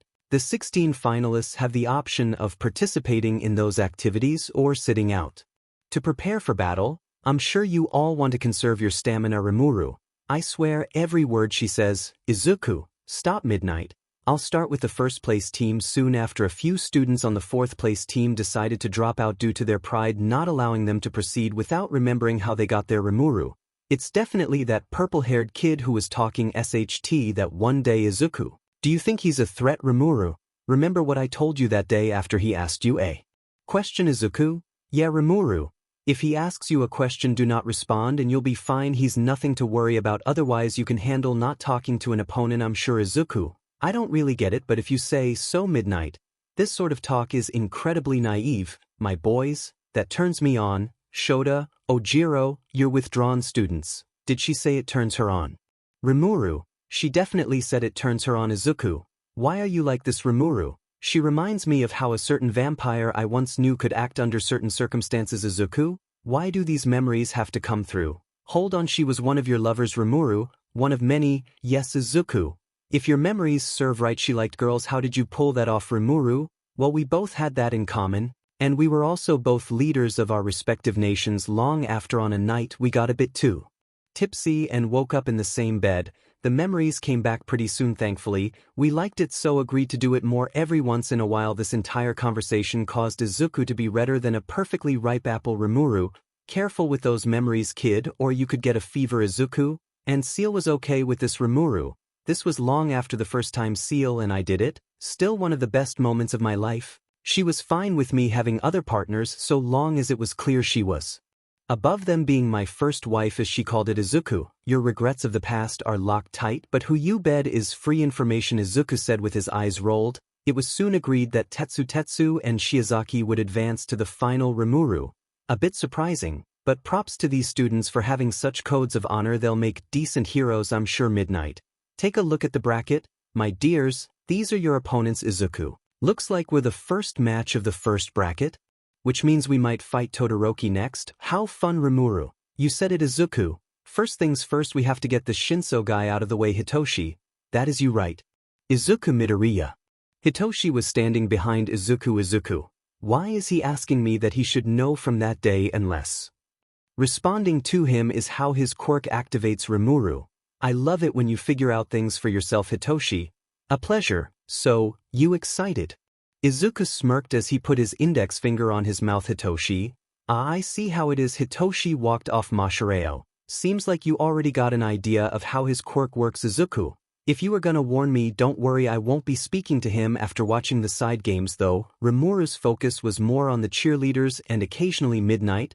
The tournament was ready to begin. Izuku was about to walk out. He took a deep breath and stretched to calm his nerves. Rimuru, stretching's kinda unnecessary when you have me, but I understand if it helps you relax. Toshinori, hey, sorry I haven't said hi, you've been great, you ernst one for all amazing. The camera had a hard time keeping up. Izuku, Thanks, but it's all really thanks to Rimuru. If he hadn't been here I don't know what I would w. Rimuru slapped him on the back of the head. Rimuru, shut the hell up and take the compliment. 𝐶𝐮𝐬 my abilities is no small feat, and not many people would have been able to keep the work ethic. You have that fits both our powers. You may have some great teachers, but we have a great student now. What did I tell you about not acknowledging your accomplishments? It's because those haters have been poisoning your mind. If anyone dares say you don't deserve to be where you are, never let them get away with it. Izuku. How did you even do that? You're incorporeal, Izuku said as he rubbed the back of his head. 𝗧𝗓𝗧𝗟. Rimuru's right. All we want to hear is you say that you'll do your best. DMN it. There's no such thing as luck. You're never gonna become the hero you want if you believe in something like that. Rimuru. Agreed, everything happens with a purpose. There's no such thing as luck, only destiny. Izuku. Right, I don't know what I was thinking. 𝗧𝗓𝗧𝗟 bulked up into all might. All might. You've made it this far, kid. Even if you're worried, you must stand tall. Don't forget that I'm counting on you and cheering you on. Rimuru. We both are. Izuku walked out on the stage and faced Hitoshi after President Mike presented them both and explained the rules. Hitoshi, so you can just give up? Huh. In a way, this is to test how strong your spirit is. If you know what you want your future to hold for you, you can't worry about what other people think. Rimuru. No SHT, Captain Obvious. Hitoshi, that monkey was going on about his pride earlier, but I think he's an idiot throwing away his chance like that. Izuku glared at him but didn't react. He took a deep breath and took a fighting stance. Hitoshi, so anxious to fight, aren't you? People like you know nothing but violence. Just like that blonde, and yet people like you were born with it all, I'm sure. I bet you never had to work hard a day in your life. These words triggered something within Izuku. He couldn't hold back as he approached Shinso. Izuku. What the hell do you know about me? Izuku's world went dark. He lost consciousness and control. His pupils were white and blank. Hitoshi. That's it. I win. Mashareo. I warned him not to say anything. Everyone wondered, why isn't Izuku moving? He should have defeated this guy by now. Present Mike. The fight has just begun and Izuku Midoriya is completely frozen. He's not moving a muscle, and what's with that look on his face? Could this be a quirk at work? Hitoshi Shinso does seem to have Izuku Midoriya completely stunned. Hitoshi. So here we are. You're lucky to have been so blessed. Izuku Midoriya. No, turn around and walk out of bounds like a good little hero. Izuku. No. Izuku's hair turned blue and his eyes yellow as his head raised. Rimuru. I don't think I will, he said with a devilish grin. Hitoshi immediately sweat and got nervous. This had never happened before. The audience was surprised to see that the blue-haired student had been the topic of the rumor mill consistently since he appeared. Kamui Woods. He's that kid who defeated the sludge monster Death Arms. You mean the brat who interfered in Lady? I figured we'd see him again, but imagine the circumstance. Rimuru. Mind control. That's pretty impressive. A shame it doesn't work on robots or you'd be in the hero course, but hey, if anyone here hasn't had to work hard, I figure it's clearly you. Hitoshi. So you are that blue-haired kid everyone's been talking about? How did you break out? Rimuru. Oh please, someone like you trying to invade my mind is less significant than a fruit fly trying to punch an international airplane. Rimuru said as he pointed his thumb to tap the side of his head. Rimuru. But hey, you think this is all talent, don't you? Well, there's some potential, but this is all hard work. If you don't believe me, if you think you've worked harder than this body, then prove it now. Rimuru took a fighting stance. Rimuru. We don't necessarily need our quirks. If we're to be heroes, we can't always rely on them. If you want to fight villains, then in the end you'll have to rely on how you'll be useful in combat. So let's see if you got that down. Rimuru appeared before Hitoshi in an instant, delivering a swift punch to his gut that drove him to his knees. Hitoshi tried to get up but couldn't. The punch was too devastating. Rimuru. One strike and you're already out, and that was me holding back. Way back. Even without my power, you should have been able to dodge or at least block that. Rimuru squatted down to Hitoshi's eye level. Rimuru. Have you ever trained? Hitoshi could do nothing but glare at him. Rimuru. Because this body has, as I'm sure you could tell by that hit. Do you see now? The reason why you didn't make the cut is that you're nowhere near as resourceful and hardworking or even strong as anyone else in the hero track. Rimuru aimed a throat chop at Hitoshi's neck and stopped before it made contact. Rimuru. Once people learn about your quirk, one throat chop is all it would take to render you useless. So if you really want to become a hero, I advise you to think of ways to better yourself, because you have no right to challenge someone who worked this hard and win just by talking. Rimuru kicked Hitoshi out of the ring. He slammed into the wall. Midnight. Shinso is out of bounds. Midoriya advances to the next match. Rimuru. Dumbass, you need to be more careful. Well, it's time you come back. Rimuru closed his eyes, but yet again nothing happened. Rimuru. Izuku, come on, quit messing around, but Rimuru received no response. Rimuru sighed. Rimuru? Oh well, Rimuru grinned. Rimuru, guess I'll have to win this whole thing myself. Then Rimuru walked off stage and saw meet with Toshinori. Toshinori. Rimuru, what happened? Rimuru, that guy's quirk seems to have put Izuku back in deep sleep again. Toshinori. Again. Rimuru, I don't want it like this either, but it's in our contract that I can't set him up for failure. I'll try to wake him up as soon as I can, but I can't promise it'll work until, hopefully, he'll snap out of it before his next match. If he doesn't, I'll have to intervene. Toshinori, where do you think he could be? Rimuru, I don't know, I'll look around to see if I can find him in my memories again, but I can't promise it'll be easy to find him. Just leave it to me, I'll make sure I can find him. Toshinori, well, there's not much else I can do but leave it to you. I just hope young Midoriya will be alright. Rimuru, all I know is he's alive. So long as I keep looking, I'll find him eventually. Rimuru walked to the stands to watch the next match. Rimuru, alright, just act like Izuku or be quiet, shouldn't be too hard. Ochako, there you are. Izuku, Tenya, come on down here. We saved a seat for you. Rimuru, how thoughtful. Rimuru sat next to Ochako and Ida. He could feel Katsuki glaring at him. He did the same in response. Ochako, your hair changed just like at the USJ. Tenya, I missed this transformation of yours. Is it an effect of your quirk? Rimuru, yeah, you could say that. Ochako, well, I like it, it looks good on you. Rimuru, speaking of which, that cheerleader outfit looked pretty good on you as well. Ochako blushed. Ochako, come on, you don't have to tease me. Rimuru, good thing I'm not, I'm serious. Ochako turned red as a tomato and looked away. Ida pushed his glasses up, getting a bit of a clue. Rimuru, Izuku will thank me for this someday. The match between Zero and Todoroki started swiftly but ended just as swiftly as Todoroki froze Zero and a great amount of the arena. The ice seemed to reach near the stands and over the stadium. He easily won. Rimuru sighed. Rimuru, such a troubled child. Next was Denki vs Ibra, a fight that was just as swift. Rimuru was a bit disappointed with Kaminari. Rimuru, can't underestimate your opponent no matter how hot or cute they are. Nito, guess he was right. That match really was over in just 2 seconds. I wonder if his real quirk is the ability to tell the future. Hey, wasn't Class 1A supposed to be so much better than us? Manama started laughing as he was flaunting his classmate's victory while leaning over the other side of the wall until suddenly he felt a hand on his shoulder. It was cold and firm like iron. Nito, he was just sitting in the stands. How'd he get over here so fast? Rimuru, 11 students in Class 1A are in the tournament and only 2 students in your class made the cut and neither of them are assholes about it, so why should you be? Rimuru leaned into his ear and whispered menacingly while tightening his grip on Monoma's shoulder. Rimuru, maybe you should stop writing on your class achievements and make your own. Rimuru let go of Monama and he scurried off back to his seat at Tsuka. I'm really sorry about him. Rimuru, your class rep of Class 1B, right? It's alright, I understand we have an annoying blonde as well, but a member of a class isn't there. People, we're rivals, but that doesn't mean we have to hate each other. I hope we can still get along at Tsuka. Yeah, I agree, good luck out there. Rimuru sat back in his seat quicker than anyone could see him get there and sighed. Rimuru, seriously, are all blondes assholes in this world or what? Well, that may be a bit presumptuous. I don't even want to think about what Carrera would do if she heard me say that. Still, that Vine girl shouldn't be much of a problem. Turn out the lights, or fight with fire and it's over for her. That or just be quick. Ochako, you were pretty quick there. Izuku, I've always known that you're amazing. You've got so much drive and focus paired with your talent, and the sports festival is reminding me of that. Rimuru, is she feeling beneath him? Can't have that. Hey, while I won't disregard the compliment, I think you're awesome too. You've got a good nature and a very powerful quirk even with your drawback. I'm sure you'll be a top-class hero. Ochako, really?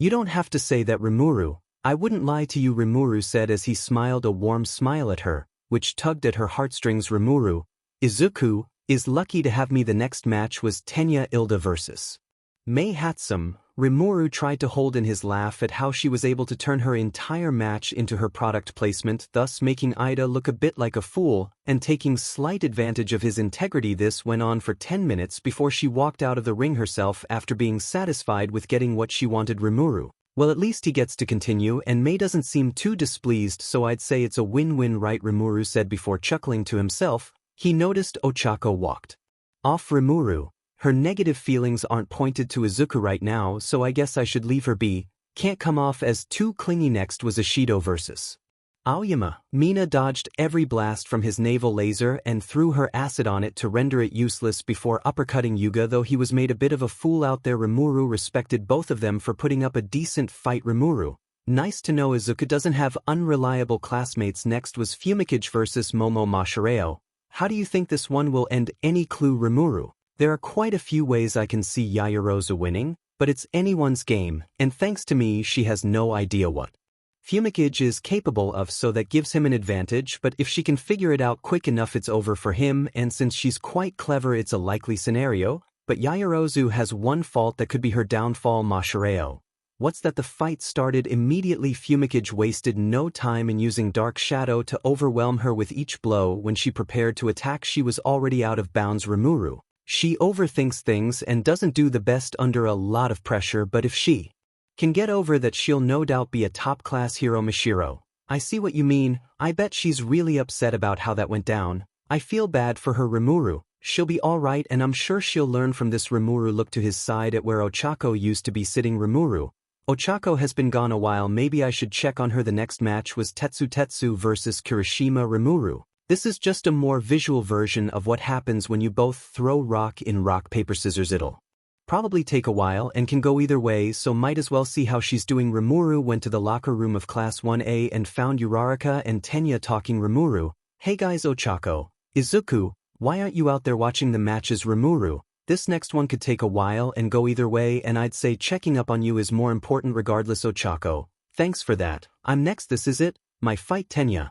It'll be okay. I don't think Bakugo would use the full power of his explosions on a girl, right? Rimuru. His hands aren't even bisexual, they're pansexual. Younger, older, male, female, weak, strong, it doesn't matter what he's up against, he'll come at it full strength. He's always lacked basic empathy. I'm pretty sure he was born without it. Ochako looked more nervous. Rimuru. I know that's not what you want to hear right now, but there's good news. You're talking to someone with years of memories on him. I can think of many ways you can beat him. Ochako.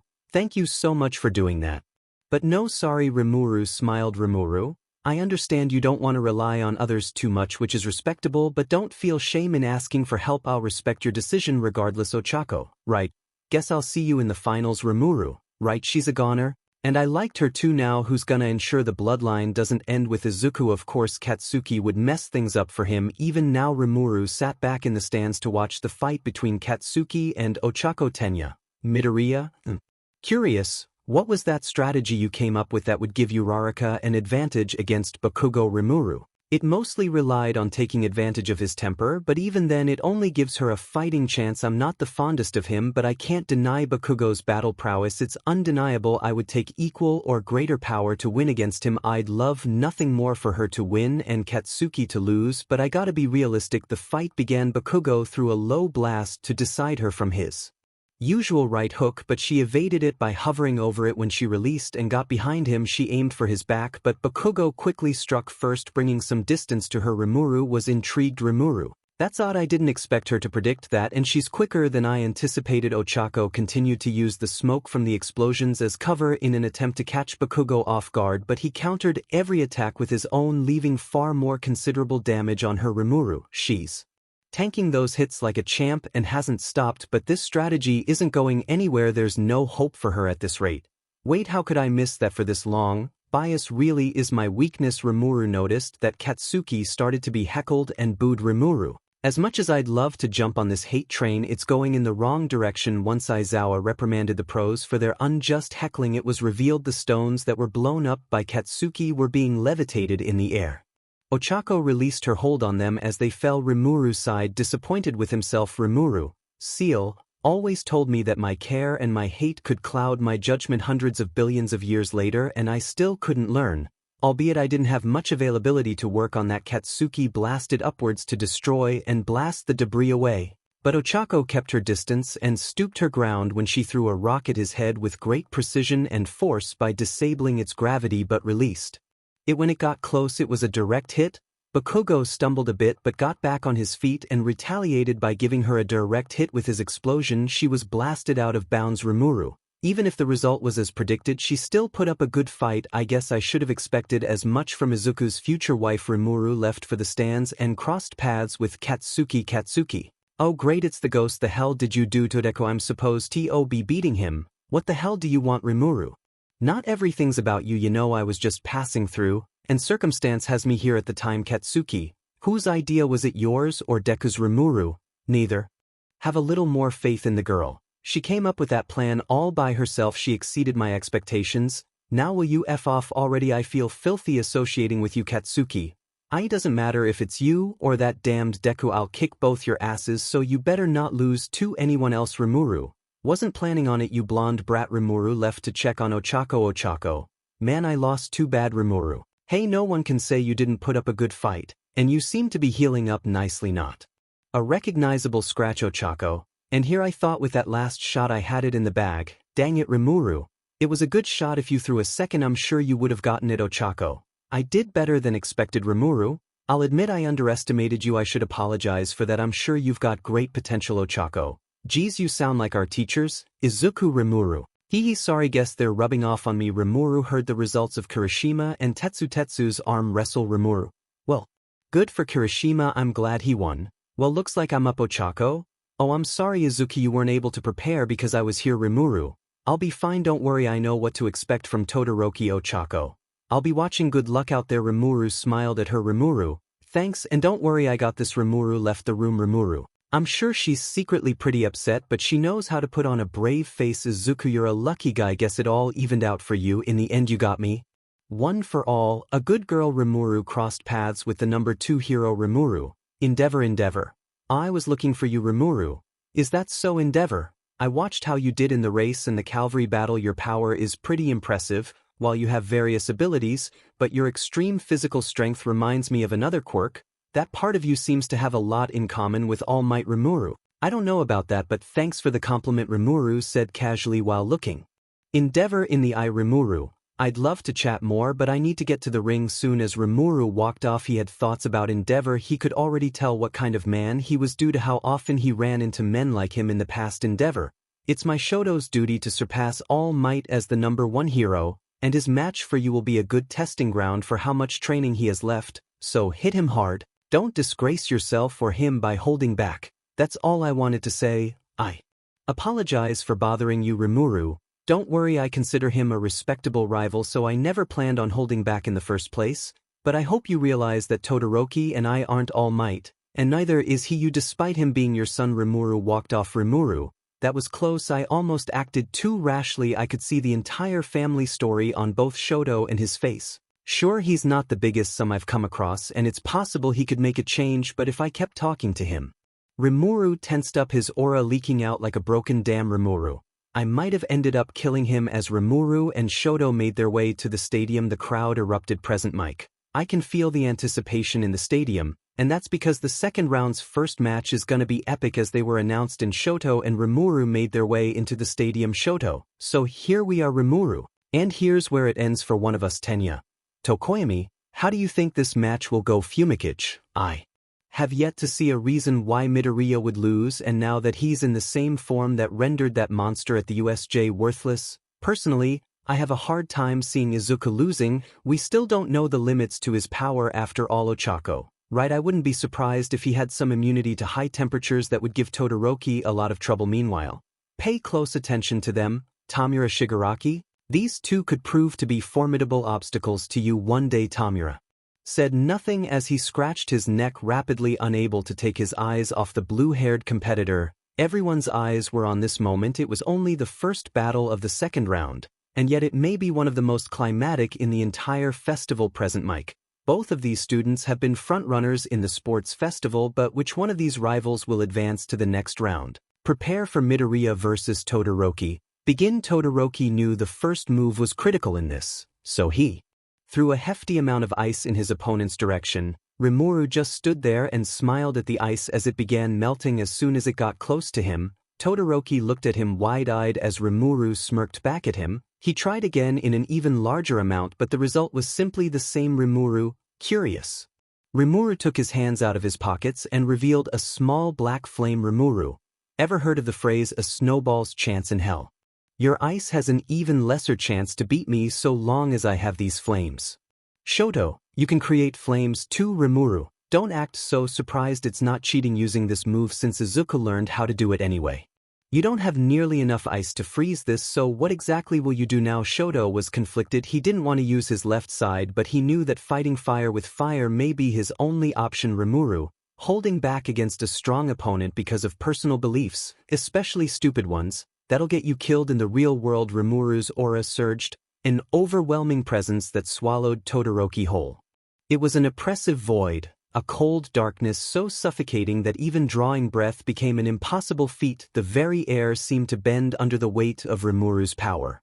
Before 𝗀𝗘 could comprehend the terror, Rimuru was upon him, a blinding blur charging forward, fist crackling with the devastating energy of one for all. In that moment, as the blow loomed closer, 𝗀𝗘's resolve crumbled. The tournament, his ambitions, everything, faded into insignificance. Fear unlike anything he had ever known gripped him, primal and consuming. In a desperate, instinctive act, 𝗀𝗘 unleashed what he vowed never to, a colossal inferno, igniting himself and obliterating everything in his path with a ferocity that defied reason. Rimuru, well, look at that. 𝗀𝗘 took a moment to observe himself before he could even think he was using his flames. Rimuru, I won't coddle you or your baggage. If you want any chance to make it out there as a hero, you better let go of the baggage you let your father put on you. Be the hero you want to be, not just to PSS him off. I'm not saying you have to accept the guy, but this power belongs to you and no one else. 𝗀𝗘. Hey, you're right. Thank you Midoriya for letting me see how foolish I've been. 𝗀𝗘 ignited his flames. They grew to a massive amount. Rimuru smirked, all the while finally able to help 𝗀𝗘 grow. Rimuru, glad the kid won't be holding himself back like this. Now he'll be a worthy rival to Izuku. 𝗀𝗘, you're helping your opponent. You fool, even though you want to win this battle. Now which one of us is screwing around? Rimuru chuckled. Rimuru, don't expect to win any easier. I only wanted to prove it wouldn't have made a difference. 𝗀𝗘 smirked back in response. He could hear words from his father, but he could hardly care about them right now. All he wanted to do was win against Izuku right here and now. Rimuru charged up, all of one for all that Izuku could handle. Rimuru, let's settle this here and now. 𝗀𝗘, fine then, don't blame me for what happens next. Rimuru, that's my line. 𝗀𝗘 unleashed a surge of ice, an overwhelming wave that raced to engulf the entire arena, even as the flames around him burned with unrelenting intensity.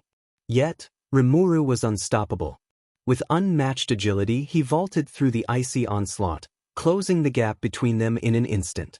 His fist burned with power, pushing one for all far beyond his body's limits, the sheer energy threatening to tear reality apart. 𝗀𝗘, unwavering in the face of such overwhelming might, prepared a devastating blast of fire, his flames roaring with a ferocity that matched his desperation. Midnight and 𝗬𝗏𝗠𝗠, realizing the catastrophic potential of the clash, sprang into action.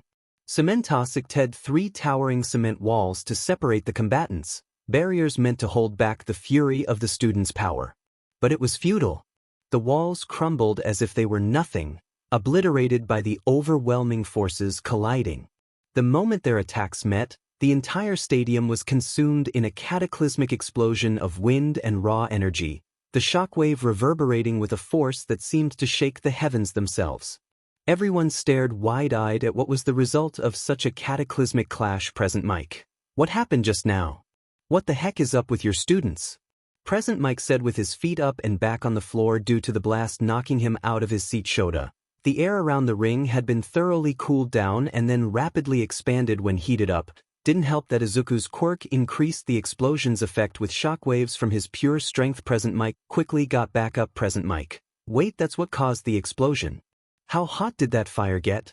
Geez, I can't see a thing. Is the match still going on? Or what? A dark cloud enveloped the smoke and then swallowed it all. When the smoke cleared, it revealed Rimuru used 𝐴𝐵 to clear the smoke. He stood in the ring alone. Rimuru, I'd go with, or what? Rimuru pointed to the opposing wall and revealed 𝗀𝗘 had been blasted out of the ring and crashed into the wall, leaving a massive crater in it. Midnight got up. Midnight, there 𝗀𝗘 is, out of bounds. Midoriya wins. He advances to the 3rd round. Rimuru, good thing the effect on our clothes is still intact. It'd be annoying if they were all torn up after that. Rimuru felt a great amount of pain envelop his right arm. Though this pain was great to someone like him, it hardly qualified as a sting. He looked and saw that his arm had turned purple and was broken. Rimuru, Guess I overdid it a bit. I couldn't help but feel hyped. Maybe it was a theme song I couldn't hear. Rimuru walked over to Shoto. Rimuru. Hey, you alive? Shoto chuckled. Shoto. Barely. Rimuru put his working left arm on Shoto and he was healed. Rimuru. Good match Shoto, you did great, Rimuru said as he stretched out his left arm to shake hands with Shoto. Shoto smiled and shook it in a show of good sportsmanship. The crowd loved it and went wild. Midnight. Such a show of good sportsmanship. How 𝐒𝐮𝐬𝐴 Rimuru. Now if only I didn't care what I did in this body. Shoto. Thank you Midoriya. With this match I realized that by rejecting my full power I was still just letting myself be under his influence. Rimuru. My pleasure to help, and hey, I think there's another consolation prize for you. Shoto. What's that? Rimuru shook his head in the direction Endeavor was fuming at the fact Shoto lost and that he didn't seem to care. Rimuru. Someone's not happy. Shoto. You're right, maybe this isn't so bad. Rimuru. And hey, don't worry about how you look after this. After all, you lost to the guy who's gonna win first place. Shoto chuckled. Shoto. You better be good on your word, also you should get that. Looked at Shoto, pointed at Rimuru's shattered right arm. Rimuru. Oh yeah, forgot about that. In the heat of the moment Rimuru regenerated his vessel's arm. It was as good as new and grew back better than ever. The heroes were even more intrigued by 𝐒𝐮𝐬𝐴 Midoriya. He was powerful and he could heal wounds easily, including his own. Everyone would surely want him on their side now. Rimuru soon made his way back to the stands. Rimuru. Seriously, not even that didn't wake you up? What are you even doing in there? It makes no sense. I should be able to pull you out easily. There's no reason you should be in the mind space that long. Unless could it be? Before he could finish his thought Rimuru was greeted by Izuku's classmates. Class 1, Midoriya Kirishima. That was an amazing match, man, so manly, especially how you shook hands afterward. It almost brought me 2 tears. Ochako. Are you okay? Rimuru. I'm doing fine. Tenya. Your arm seemed broken but it's all healed now. Mineta. That match was the scariest thing I've seen in my life. Midoriya. Pros are definitely gonna be lining up to recruit Yutsuyu. I don't think anyone's gonna be able to top a match like that soon. Rimuru. Thanks guys, sorry if I got a bit too carried away. They took time to repair the stadium, and when it was finished the next match was Tenya versus Ibra. Tenya was able to speed blitz her by pushing her out of the ring with a reciprocal burst. Next was 𝐶𝐿 versus Mina. Dark Shadow easily overwhelmed her out of bounds. Next was Ijiro versus Katsuki. It was the beginning of the match and Kirishima seemed to be holding his own. Well, Rimuru, this one's kinda tricky. I don't know whether I want Kirishima to beat his butt or Katsuki to win so I can take him out myself. As Rimuru was thinking to himself as he left to prepare for his match, he was greeted by Tenya. Tenya. Midoriya. Rimuru. Oh hey, Ida. Congrats on your win. Tenya. Looks like we'll be facing each other in the next round. Rimuru. Looks like it. Tenya. I hope you don't intend on holding back. Rimuru. Of course not. That would be an insult. As they continued to converse, Rimuru noticed Bakugo start to get the upper hand against Kirishima as he overwhelmed him until knocking him out. Midnight. Kirishima has been knocked out. Bakugo is the winner. Tenya. I suppose we should be off. Midoriya. Tenya turned to leave when he suddenly heard a thud on the ground. He turned around and saw Izuku had passed out. Tenya. Midoriya, are you alright? Midoriya. He didn't respond. His hair shrank back to its normal style. Tenya. Please wake up, I don't want to win like this. Izuku's eyes opened, revealing themselves green and yet yellow in the middle. Izuku. Ida. Where am I? Tenya. We were talking and you collapsed. Are you alright? Izuku. Yeah, I'm fine. I just, it's nothing. Izuku ran off, to the confusion of his friend. Once he was alone in the locker room. Izuku, bring me up to speed. Rimuru. Since there's not a lot of time, I'll speedrun this by rushing all my memories of what you missed in your head. Rimuru snapped his fingers and the memories came rushing back to Izuku all at once as if he had experienced them all firsthand. Izuku. I see. Sorry I had to rely on you again. Rimuru. It's fine, not like I have anything better to do and it was kind of fun. Izuku. Thank you for helping Todoroki. Rimuru. It was my pleasure. I've grown to dislike wasted potential over the years. Also, it seems like your body has gone through another considerable change. Izuku looked in a nearby mirror to find more of his hair had turned the same color as Rimuru's and the center of his eyes were yellow. Izuku. Does this mean I've gotten stronger again? Rimuru. Likely we'll need to test how much of one for all you can use now, but personally, I'm glad you didn't just come back right in the middle of a match. Izuku. I know how you feel. That would have been inconvenient. Rimuru. Still, I would have preferred to beat on that explosive Pomeranian myself. Izuku. I doubt you'd be able to hold yourself back enough to not kill him. Rimuru. Just make sure you rough him up a lot for me at least. Izuku. I remember what you taught me. I know he doesn't deserve my sympathy. Rimuru smirked. Rimuru, good boy. Izuku made his way to the center of the stage to face off against Tenya. Present Mike. And it seems that Izuku Midoriya has changed his hair yet again. What is he, a Super Saiyan? Shota had his suspicions about why. Izuku's body kept on going through rapid changes, but he didn't have enough evidence to make a theory about it. Toshinori, good, it seems young Midoriya is back to normal. Well, sorta at least, but Rimuru seems back in place and alright with it, so I'm sure everything's fine. He wouldn't allow Izuku to put himself in too much danger. Midnight, begin recognizing that a prolonged battle would work against him. Tenya acted quickly, charging toward Izuku with the intent to force him out of bounds as he had done in previous matches. However, Izuku anticipated the move. As Tenya closed in, he triggered a series of sticky steel threads, ensnaring him like a fly caught in a spider's web, unable to escape. Midnight, Ida, can you move? Ida struggled for a moment, even turning on his engines, but it was all hopeless. He realized he was completely incapacitated. Tenya, no, I cannot. Midnight, Ida has been immobilized. Izuku Midoriya advances. The crowd cheered. Izuku removed the threads from him and helped him up. They shook hands in a show of good sportsmanship. Izuku, got a bit too hasty there. Ida, Tenya, I suppose it was a slim chance, but what else would have worked? Izuku, fair. The next round was Bakugo versus Tokoyami. Bakugo had Tokoyami on the defensive. It didn't take too long for the explosive teen to figure out Tokoyami's weakness and made him surrender after restraining him. Midnight, Tokoyami gives up. Bakugo's the winner of this match. Present Mike, that means our final fight will be between Midoriya and Bakugo. Rimuru smirked. Rimuru, the showdown that was always meant to be. Izuku drew in a steadying breath. The moment had arrived. This was no longer just a match. It was the culmination of everything they had become, a battle between rivals who had both changed beyond recognition. Izuku, above all, had transformed. Even now, as they stood facing each other in the arena, Katsuki struggled to see the boy he once knew. As his gaze locked with those viridescent topaz eyes, a feeling of unease gripped him. The Izuku he had bullied, the one he thought he understood, was slipping away, fading into something unrecognizable. Katsuki, what the hell has that demed ghost done to him? Rimuru was next to Izuku and had his hand on his shoulder as he whispered to him. Rimuru, remember Izuku, people like him don't deserve my mercy. I know. They stared each other down as the crowd went wild, unable to wait a moment for this climactic battle to commence. Midnight, begin. As the round began, Katsuki braced himself for the clash. His muscles coiled like springs ready to unleash devastation. But in an instant, Izuku was upon him, a blur of motion too fast to comprehend.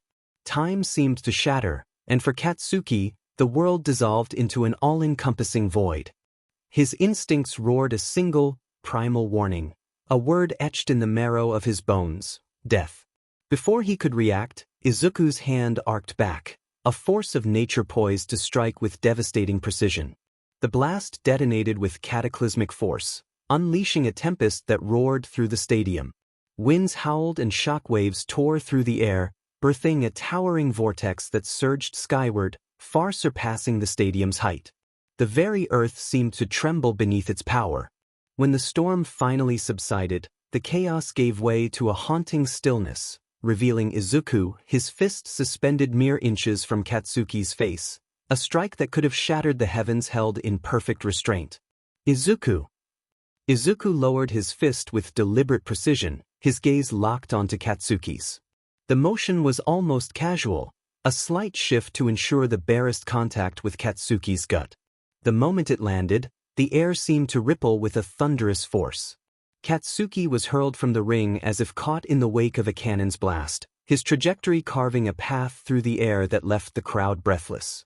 The impact was minimal, the result devastating. Midnight, Bakugo is out of bounds, which means Midoriya is the winner. The crowd went wild, but his classmates and those who competed against Izuku were shocked at this uncanny display of strength. They couldn't believe that this much power resided in someone they had competed against, and that he was either holding back this entire time or had somehow gotten stronger. Present Mike, and with that the final match is officially over. The first-year champion of the UA Sports Festival is Izuku Midoriya. From Class 1A. Later. Midnight, the first-year students have completed all of the events for the UA Sports Festival. Now it's time to relax and enjoy the awards ceremony. The podium emerged with 𝐒𝐮𝐬𝐽𝐻 𝐾𝐮𝐭𝐡𝐨𝐫 on the third-place podium, 𝐀𝐮𝐭𝐡𝐨𝐫 𝐵𝐿𝐼 on the second-place podium, and finally 𝐒𝐮𝐭𝐡𝐨𝐫 on the first-place podium. 𝐒𝐮𝐭𝐡𝐨𝐫 𝐵𝐿𝐼's taking this a lot better than I thought he would. I figured he'd be all over the place and mad about his loss. Midnight. Tenya Ida actually shares the third-place award with 𝐀𝐮𝐭𝐡𝐨𝐫, but unfortunately he had to leave for family reasons. Gotta love those familial bonds. Midnight said suggestively. 𝐒𝐮𝐽𝐻, must you really? 𝐒𝐮, please don't ruin this moment for me with those emotions of yours. 𝐒𝐮, I'll try but no promises. 𝐒𝐮, still it's a shame Ida isn't here. I can tell he was looking forward to this. 𝐒𝐮, you said it but Ochako told us a villain got his older brother. I hope everything's alright. 𝐒𝐮, if only I could have seen him off. 𝐒𝐮, it was your turn to fight. There was nothing you could do. Ida would feel awful if he got in the way of your moment. 𝐒𝐮, I hope Ingenium is alright for Ida's sake. Midnight. Now let's break out the hardware. Of course, there's only one person worthy of distributing the awards. Everyone heard the familiar laugh of the hero they all adored. All Might. Citizens, I am here with the medals, he said as he leapt down from the top of the stadium and flipped to land in front of the podium. 𝐒𝐮 chuckled and shook his head. 𝐒𝐮 always has to make a grand entrance. Midnight. So now that you're here, All Might, why don't you start the presentation? All Might. Young 𝐀𝐮𝐭𝐡𝐨𝐫, congratulations. All Might put the bronze medal around 𝐀𝐻𝐭𝐡𝐨𝐫's neck. All Might, you showed great strength out there. 𝐒𝐮𝐽𝐻, your words humble me, Sir. All Might, however, you've got more training to do if you're going to be able to fight against different kinds of villains. You're not going to be able to rely on your quirk in every battle you face. All Might said as he hugged 𝐀𝐻𝐭𝐡𝐨𝐫. Yes, Sir. All Might. Young 𝐵𝐿𝐼, congratulations. As 𝐵𝐿𝐼 stood on the second-place podium, fists clenched and teeth grit against the sting of defeat, All Might approached with his trademark towering presence and an expression softened by understanding. Placing a firm yet gentle hand on 𝐵𝐿𝐼's shoulder, he spoke in a voice that carried both encouragement and gravity. All Might. Young 𝐵𝐿𝐼, true strength isn't just about power or victory. It's about how you rise after a fall, how you learn, and how you channel that fire within you. Second place isn't failure, it's fuel. Use it. Let it drive you to become the hero I know you're destined to be. You've got the heart of a champion, but now's the time to shape the soul of a hero. 𝐵𝐿𝐼 said nothing as All Might put the silver medal around his neck and hugged him as 𝐒𝐮 stood atop the first-place podium, the roar of the crowd washing over him. All Might approached him with a proud yet contemplative smile. His eyes gleamed with a mix of pride and expectation as he spoke, his voice steady and resonant. All Might. Young Midoriya, today you showed the world what it means to strive for greatness. But remember, this victory isn't just for you. It's for everyone you aim to protect. Power alone isn't what makes a hero. It's the heart that wields it, the courage to face impossible odds, and the humility to know there's always more to learn. You've come so far, but this is just the beginning. Keep pushing, keep growing, and show the world what it means to be the symbol of hope. 𝐒𝐮, he's pretty wise when he needs to be. 𝐒𝐮, thank you. All Might, I promise I'll do my best. All Might hugged 𝐒𝐮. Both of them looked at 𝐒𝐮, who rolled his eyes then joined in the embrace. Once they separated. All Might. Here they are, the winners of this year's sports festival. But listen closely, any of you first years could have ended up on these podiums. Think about what you've done today. 𝐒𝐮, a bit too optimistic but encouraging nonetheless. All Might. You've challenged each other, learned and climbed even closer to your goals of being pros. I think our next generation of heroes is proving to be the most promising one yet. 𝐒𝐮, well, he's not wrong about that one. All Might. So I have one more thing to say. I want to hear everyone yell it with me. You know what it is. 𝐒𝐮 smirked. 𝐒𝐮, fine if you insist. Everyone. Plus ultra. All Might. Thanks everyone for your hard work. There was a moment of silence. Students. What, that was the perfect time to say, plus ultra, all might. All Might. Well, yeah, I guess. But everyone did such a good job. 𝐒𝐮 facepalmed. 𝐒𝐮, I'd hate to think where he'd be if he wasn't strong for so long. Later at sunset in class. 𝐿𝐱𝐿, you have the next 2 days of school off to recuperate. I'm sure the pros who watch the festival will want to recruit some of you. We'll look over the draft forms and update you when you return. Get some rest. You still have a lot of training. Class 1A? Yes. So the next day 𝐒𝐮 was at the table eating breakfast with his mother 𝐾𝐮𝐭𝐡𝐨𝐫. 14 isn't that crazy, 𝐒𝐮𝐬𝐽. I guess it is 𝐾𝐮𝐭𝐡𝐨𝐫. That's how many times I passed out after the cavalry battle. I'm pretty sure the last 4 were because of dehydration 𝐒𝐮𝐽. I guess we were both pretty heroic out there 𝐾𝐮𝐭𝐡𝐨𝐫. Don't mock your mother. Suddenly finding out you had powers like that. I'm glad you have a quirk, but does it have to be so dangerous 𝐵𝐻𝐻? I don't know what she means. It's perfectly safe. For you 𝐒𝐮𝐻𝐽. Not now, 𝐵𝐻𝐻𝐵𝐻𝐻. Still I see. Where you got that crying habit from. She was so happy when she found out you won. I thought we were gonna drown 𝐾𝐮𝐭𝐡𝐨𝐫. Of course, I'll keep supporting you, but I am still your mother, so I'm going to worry too 𝐒𝐮𝐻𝐽. I understand. But don't worry, everything's under control 𝐾𝐮𝐭𝐡𝐨𝐫. You seemed to change once again during the festival. When you fought against 𝗀𝐿 and Todoroki, I could hardly recognize you. It was almost as if I wasn't looking at you anymore. I was so relieved when you seemed to be back to normal, though the semi-finals 𝐒𝐮𝐻𝐽. 𝐵𝐻𝐻𝐵𝐻𝐻, leave it to a mother to tell the difference 𝐒𝐮𝐻𝐽. I know that I seem to act different, but I promise, I'm still me. It's normal, just a side effect of my quirk. I promise everything's fine, Mom 𝐾𝐮𝐭𝐡𝐨𝐫. If you say so. 𝐒𝐮𝐽. When it was time to return to class, 𝐒𝐮𝐽 left in the morning. 𝐵𝐻𝐻𝐵𝐻𝐻, you know you could just use shadow movement to leave and arrive at school in an instant. 𝐒𝐮𝐽.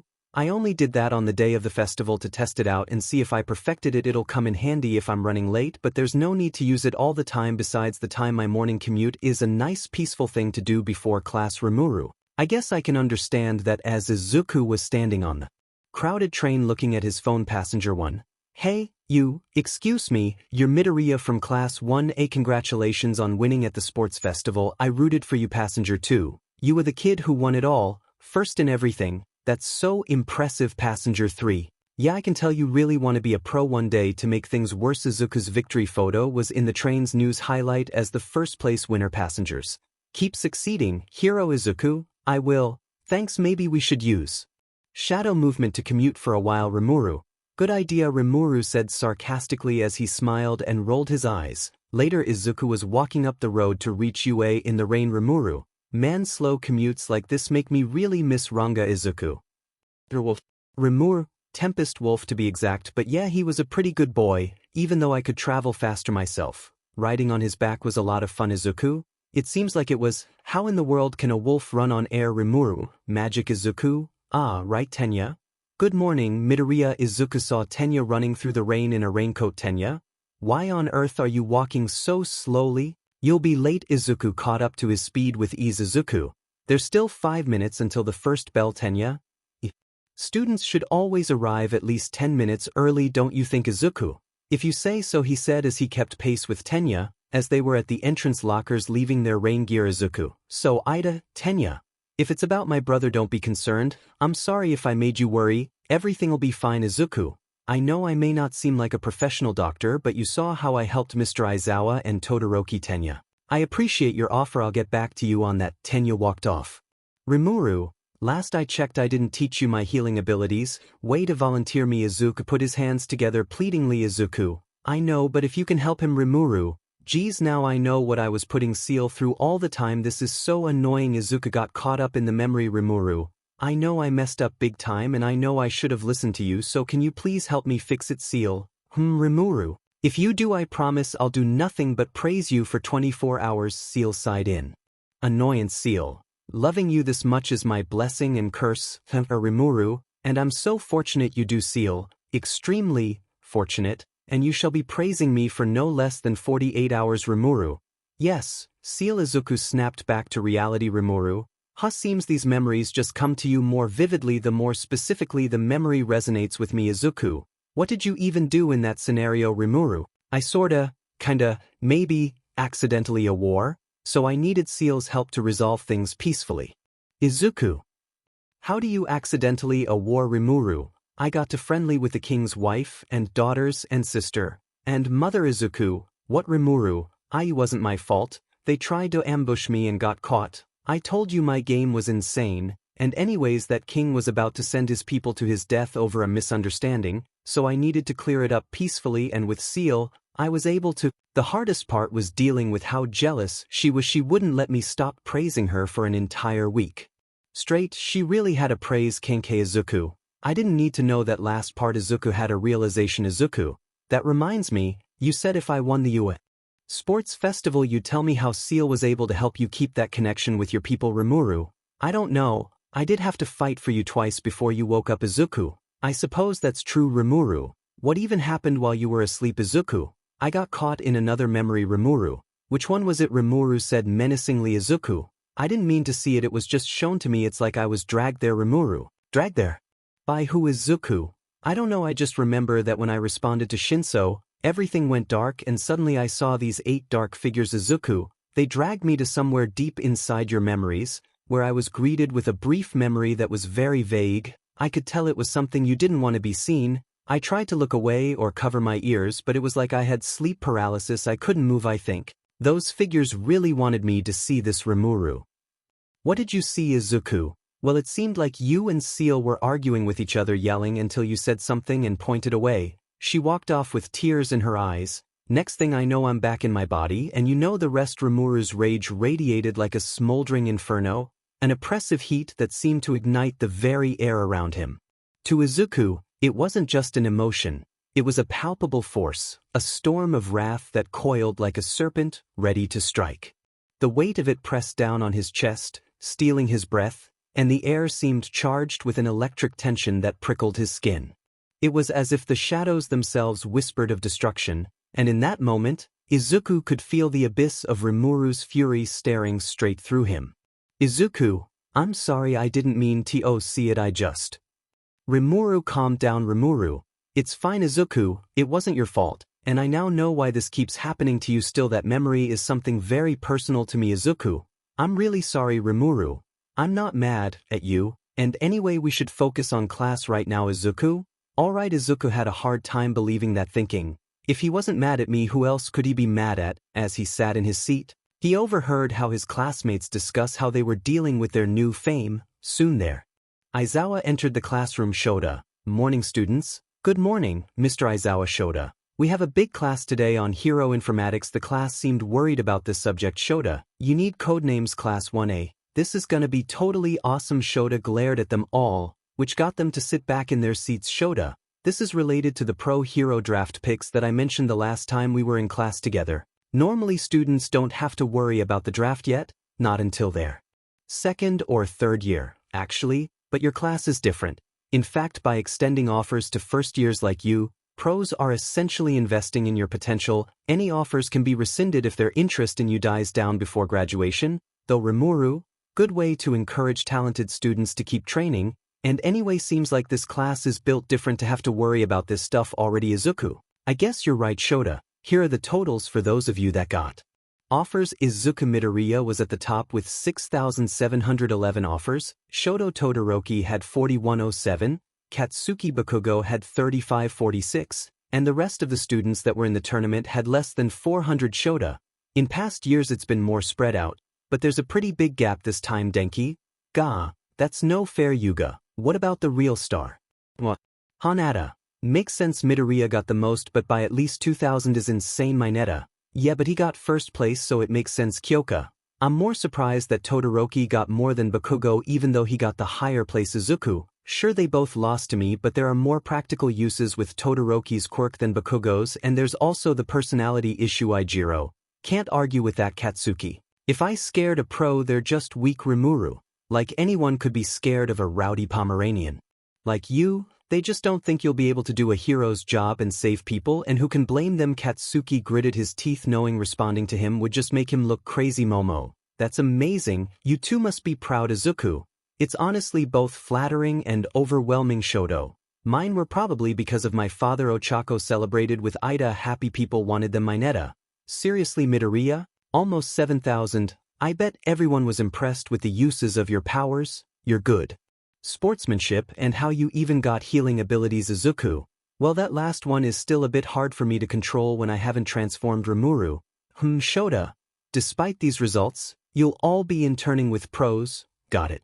Even those of you that didn't get any offers. 𝗲𝗏𝗏, makes sense. Experience is the best teacher, especially when you can see how professionals do it. Rikido, and for that, we need hero names. Ochako, things are suddenly getting a lot more fun. 𝗧𝗱𝗃, these hero names will likely be temporary, but take them seriously. Or Midnight, You'll have hell to pay later. Some of the boys were excited to see Midnight, but their excitement pales in comparison to Rimuru's. Izuku held his face in annoyance at Rimuru's shared emotions. Midnight, what you pick today could be your code name for life. You better be careful or you'll be stuck with something utterly indecent. Rimuru, speaking of indecent. Izuku, stop it. Shota, yeah, she's got a point. Midnight is going to have final approval over your names. It's not my forte, he said as he grabbed his sleeping bag. Rimuru, we're in good hands. Izuku put his head in his arms and groaned. Shota, the name you give yourself is important. It helps reinforce your image and shows what kind of hero you want to be in the future. A code name tells people exactly what you represent.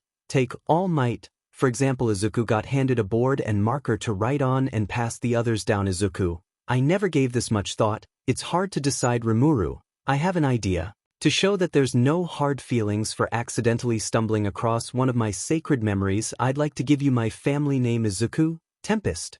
Rimuru, it's the highest honor back home. Only the most privileged get it because it means I see you as family. It was reserved for those who have a special place in my heart, those I consider close friends, or lovers. For example, if you had Tempest in your name you'd be envied. It became as big of a deal as being called a hero or a demon lord. Izuku, thank you, that's such an honor. Rimuru, as for what it represents my investment and belief in you whenever you doubt yourself.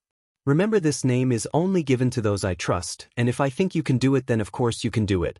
Also, it works nicely since on paper your quirk says Rimuru. Izuku, I guess on the surface I'll say it represents the multiple powers we have, since a storm can bring about numerous states of matter depending on the situation and is an unstoppable force of nature. Rimuru, good cover. Soon Izuku went up to declare his name. Izuku, my hero name will be Tempest, the hero that moves like an unstoppable force of nature. Midnight, oh, Tempest. Such power and elegance wrapped in a single word. It perfectly captures the image of an unstoppable force, strong, dynamic, and impossible to ignore. And the way you describe it, Izuku, a hero that moves like an unstoppable force of nature, it's poetic and commanding. It exudes confidence and ambition. You're not just picking a name, you're declaring who you are to the world. I love it. Rimuru, I knew she would. Rimuru said with pride. Midnight cracked her flogging we. Midnight, take notes, everyone. This is how you choose a name that resonates with your identity and future as a hero. Everyone was impressed with Izuku's name choice. Rimuru, this is perfect, but I'm just glad we can forget about that stupid name the Pomeranian always called you. Izuku chuckled. Izuku, yeah, imagine if I made that my hero name. Rimuru, that would be really stupid to choose considering its history, even if someone you cared about recommended it.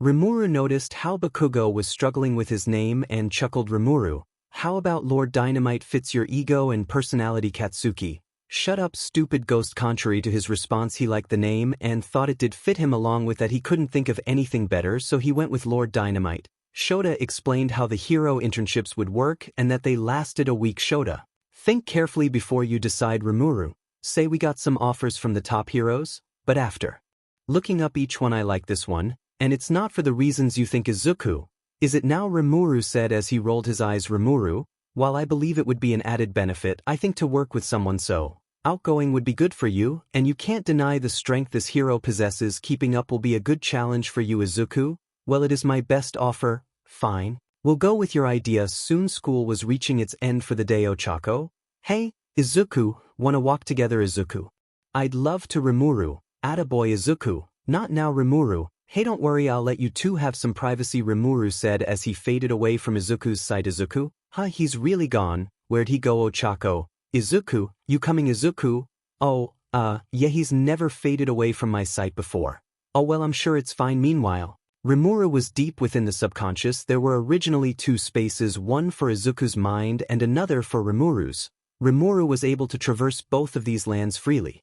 And that's how he was able to learn so much about Izuku. However, he walked past both those areas and suddenly kicked down an entrance to a new place. Rimuru, sorry if entering like this is rude, but I think it's high time we all had a talk. Don't you agree? Rimuru said face to face with the previous users of One for All.